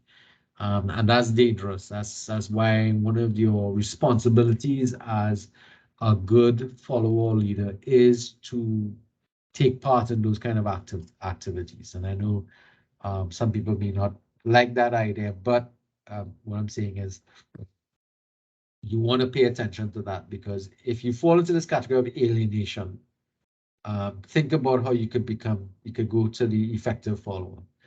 But oftentimes it feels almost as if, my behavior or my choice or my decision to act will do nothing. Well, not necessarily, because it just takes one or two to start a movement that makes across the board. All right, so let's look at the leadership styles that we talked about. We said in the past, we said we have to use a number of different leadership styles to be able to deal with the different circumstances we're going to find ourselves. So these are the types that we will be looking at in more detail in future: the classical approaches, situational, emergent, transactional, transformational, and visionary.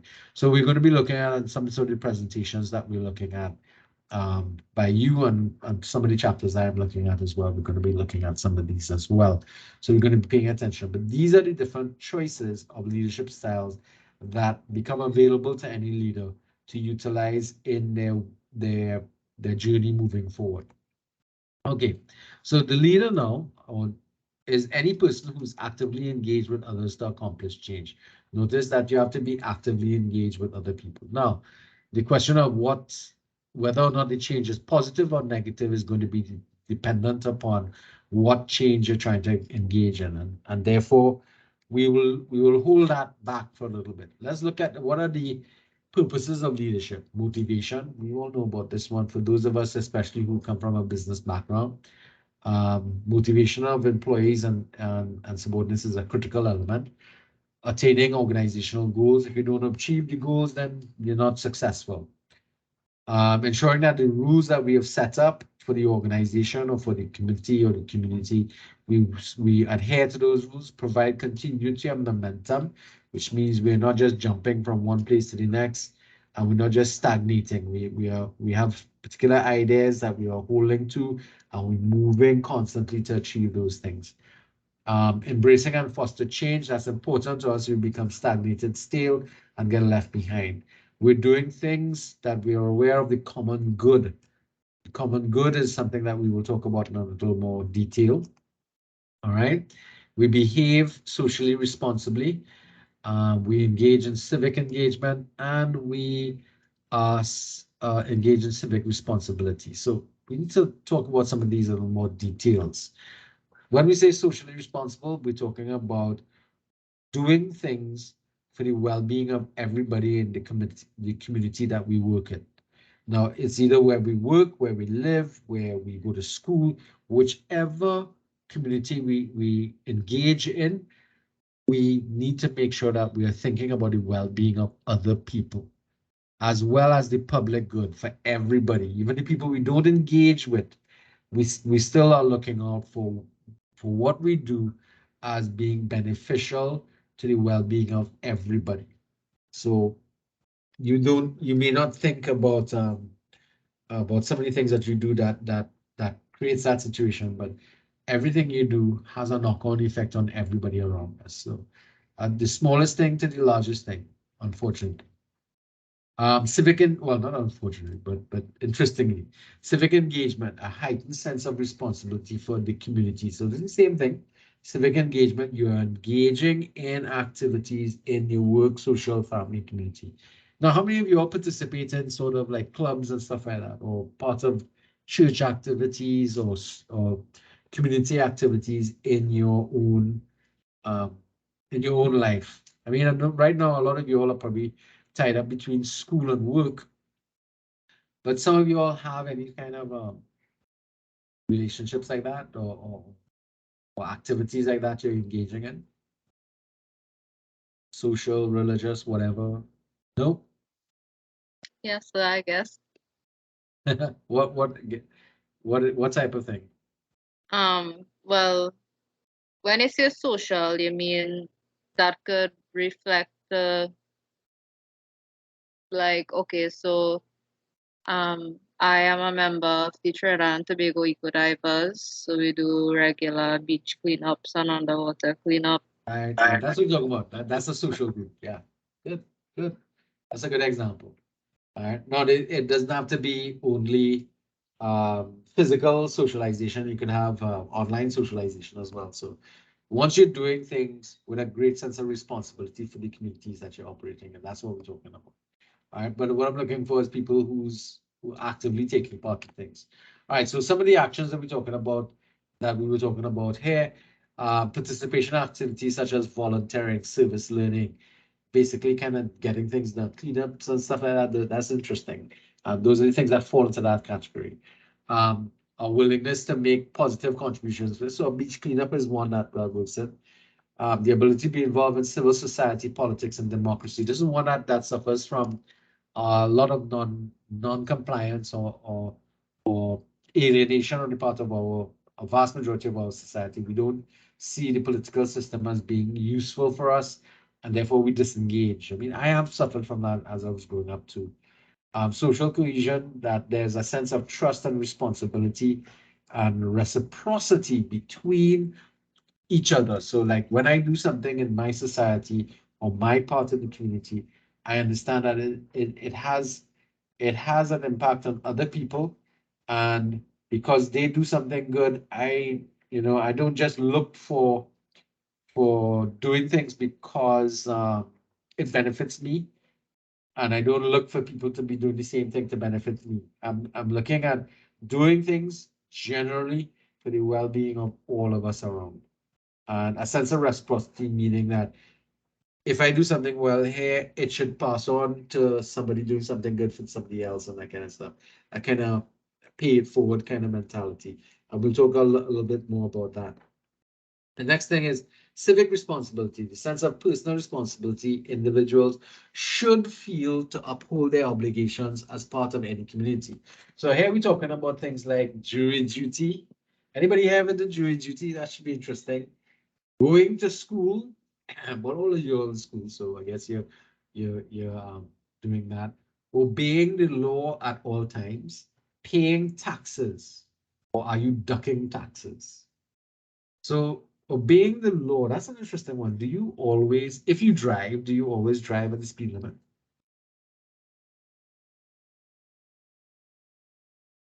As a question, not just by the way. You want a response? I would like a response. Oh, completely fit. All right. Examples of activities you could get into: community service. We talked about that before. Serving in the military. Now we don't have that voluntary military system, but you can get into paramilitary stuff. Like how many of you all were part of the Girl Guides and the Boy Scouts and the cadets and that kind of stuff? Any of you all participate in that type of activity in the past? Yeah. All right, good. See some Camera. hands going up. That's good. That's good. All right. And did everybody here vote in the last elections? Yes, sir. Oh, that's good. I heard one yes, so I'm hoping that speaks for everybody, does it? I did this. All right. No, I'm not gonna just point out those things, but understand what I'm trying to say. These are some of the things that we need to be engaging in when we're talking about social civic responsibility. These are just some of the things that we're talking about. And they may seem simple, but they are oftentimes taxing. For example, paying taxes. We kind of, have to remember that if we don't all pay taxes, then the government can't get the funds it needs to be able to do the things that we all would like to have, better roads and better healthcare services and so on. And if a large proportion of our society is not engaging in that activity, then our free healthcare system that we have begins to suffer from that non-contribution. So we have to start to look at the cause and effect of certain things. All right. Okay. So question, should the leader know everything? Well, the quick answer to that is that no. Leaders cannot know everything. It's not, nobody can know everything at all times. That's really just a ridiculous thing. But you'd be surprised to know that leaders and in fact some teachers refuse to let their students know or their subordinates know that they don't know everything. And I've always found that strange. I've had a couple of teachers like that in the past, and it was like, how can you pretend to know something even though you don't know? That is a sense of deceit that's kind of weird. All right. And the main thing that we're coming out of this is that if we accept that a leader need not know everything, does it make them less of a leader? And no, because if we don't expect everybody to know everything, because then if that's the case, then we expect that subordinates will know everything about what they're supposed to do as well. So it means, therefore, that if we understand that nobody's going to know everything at all times, then it means that as a leader, I'm going to be required for all of us to learn things together, which means we're all going to be open to learning. And that collectively, especially if we learn together, we will learn we would learn in a group session, and that group session makes us all better for it. And then we bring to bear the various perceptions about the concepts that we're looking at. And maybe we could find better ways of doing things because we kind of working together now. Now, it's important, therefore, that the organization that you set up, the community that you set up, or the group that you set up, includes making mistakes and making sure that if we are in a learning environment, if we make errors, if we make mistakes, then we're not going to be killed for it. We're not going to be fired for it. That making mistakes is not the end of the world. And more importantly, that we are all willing to share the information and knowledge that we have together. Now, there's some people, leaders, who believe, one, sharing knowledge is not something that they will do because knowledge is power. I hold all my knowledge for myself because it gives me power over everybody else. If you make a mistake, you're going to be held responsible for it and you are going to suffer. That's a really nasty way of looking at things, and which means I'm no longer open to learning. So some organizations operate like that. But it's unfortunate because what ends up happening is that you start to lose people in your organization because they don't feel as if they can make those kind of commitments and be in an organization that is going to um, punish them for being that way. So this is a model here, a learning model that I took from the text that speaks to the process of how we go about learning. So you realize that there are three areas that they focus on: your capacity or your capabilities, your skills, basically, your focus and your will. And the three have to intertwine with each other or intersect with each other in the middle here for us to be able to actually um, end up at the final thing. We have to focus on something, become willing to do it, and develop the skills to be able to do it. And those three will end up with us something learning. Now, another model is this model here, where we start with thinking about something, that's conceptualization, and start to make meaning out of it, critical inquiry, and so on.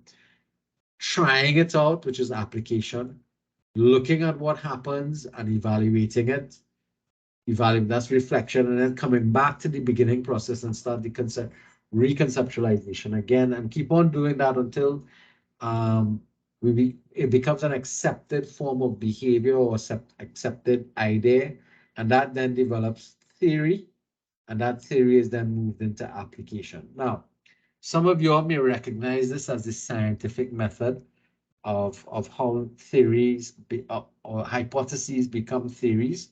In fact, all of you all should recognize this as something that is done in social sciences as well as hard sciences.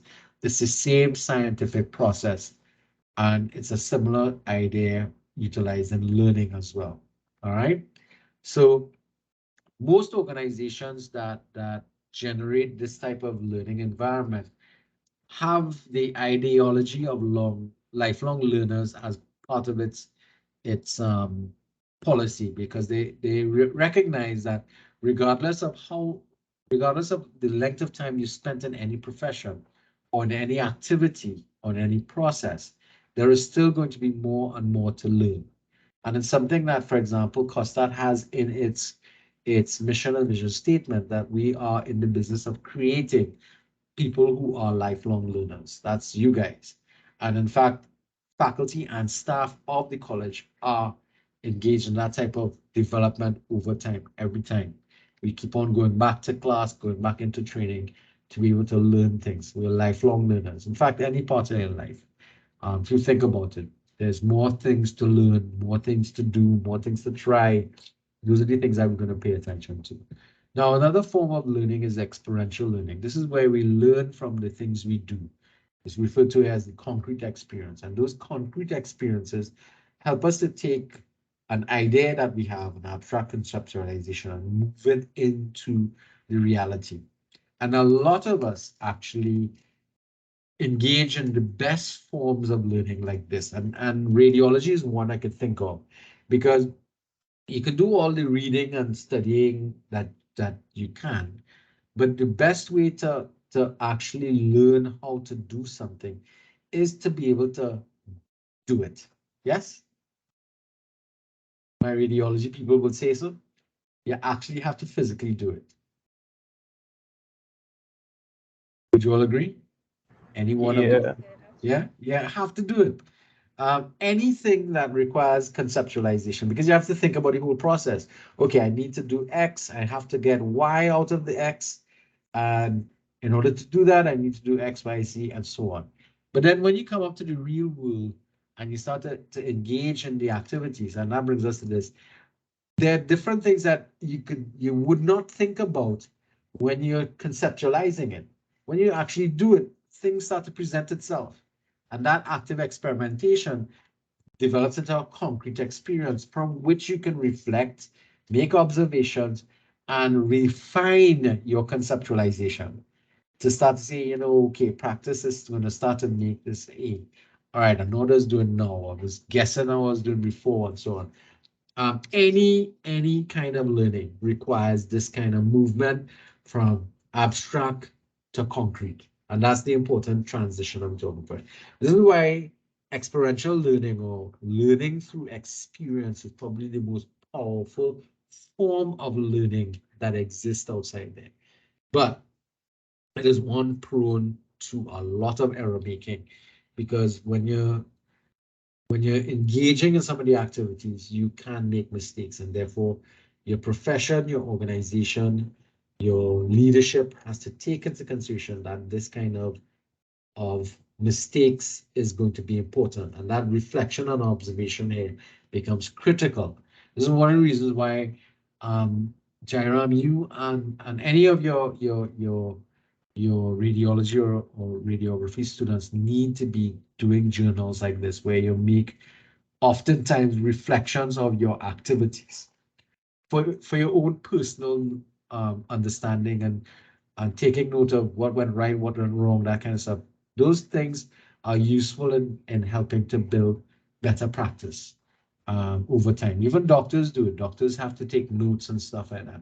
And during that process of taking notes, they can, in fact, do reflective observations to help develop a better type of treatment or approach to doing things. All right. All right. So that brings us to kind of concluding here that and I like this quotation that came from the textbook: leadership is a role open to anybody. So everybody is eligible to be a leader. Leadership is living by a personal set of rules in which you motivate others to do the right thing. Now we have to quantify right thing in the future. Be engaged in the world and to listen to others and their concerns. So here we're talking about trying to do the right thing, engaging with everybody regardless of their position, their ideas, their thoughts, their walk in life, so to speak, listening to others and what is their problems. Those are things. Leadership is focused on the other person. I love this particular element of the quotation here. It's focused not on you, because a lot of leaders perceive leadership to be about them, when that's not the truth. The truth is leadership is about everybody else but you. You're last in line. not first in line.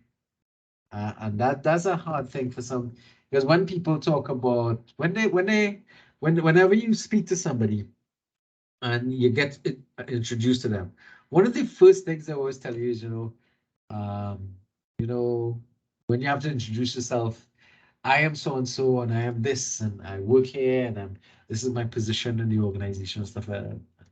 But is that really who you are, or is it who you perceive yourself to be? That's a different question for us to get into. All right, so I like this set of stuff. Everybody's a leader, because leadership is not about a position. It's not about power. It's not about following somebody. It's not about causing fear, and it's not about giving orders. This is really, really a good quotation that I found somewhere. I can't remember exactly where, but leadership can be learned. That's the main takeaway from this. The citation is primarily from the text, and most of the images come from Google Images. And I like my penguins here. Leadership is not the privilege of the few. All right, let's just remember that. It is not the privilege of the few. You and I can be and should be leaders. So this is where I'm hoping you all will be able to engage with things moving forward. Any questions? So excuse, can you say that a leader teaches and motivates and is also a learner? Of course, everything that the leader Because he expects learns of, too, he teaches. right, That's everything so? that a leader, anything that a leader expects of a follower, they should also be engaged in as well. Right? It's important that leaders and followers have common ground. They have common experiences, or else it not gonna happen. All right. Any other questions? All right. So what will happen is, as soon as this recording is finished processing, I'll be able to put it up online. But I just want to treat with any sort of other questions that's coming up as a in relation to this before I stop the recording. Any questions at all? Queries? One question for me, sir. Excuse. Yep. Concerning the first presentation, is it a reading and is it oral reading presentation? It's an oral presentation that should be presented, not read, so to speak. So we can read word for word. No, you can't, but you could paraphrase and expect that there's a balance between what you read and what you present. Let's put it that way. Okay. All right. All right. Thanks. Okay. All right, let me just stop the recording now.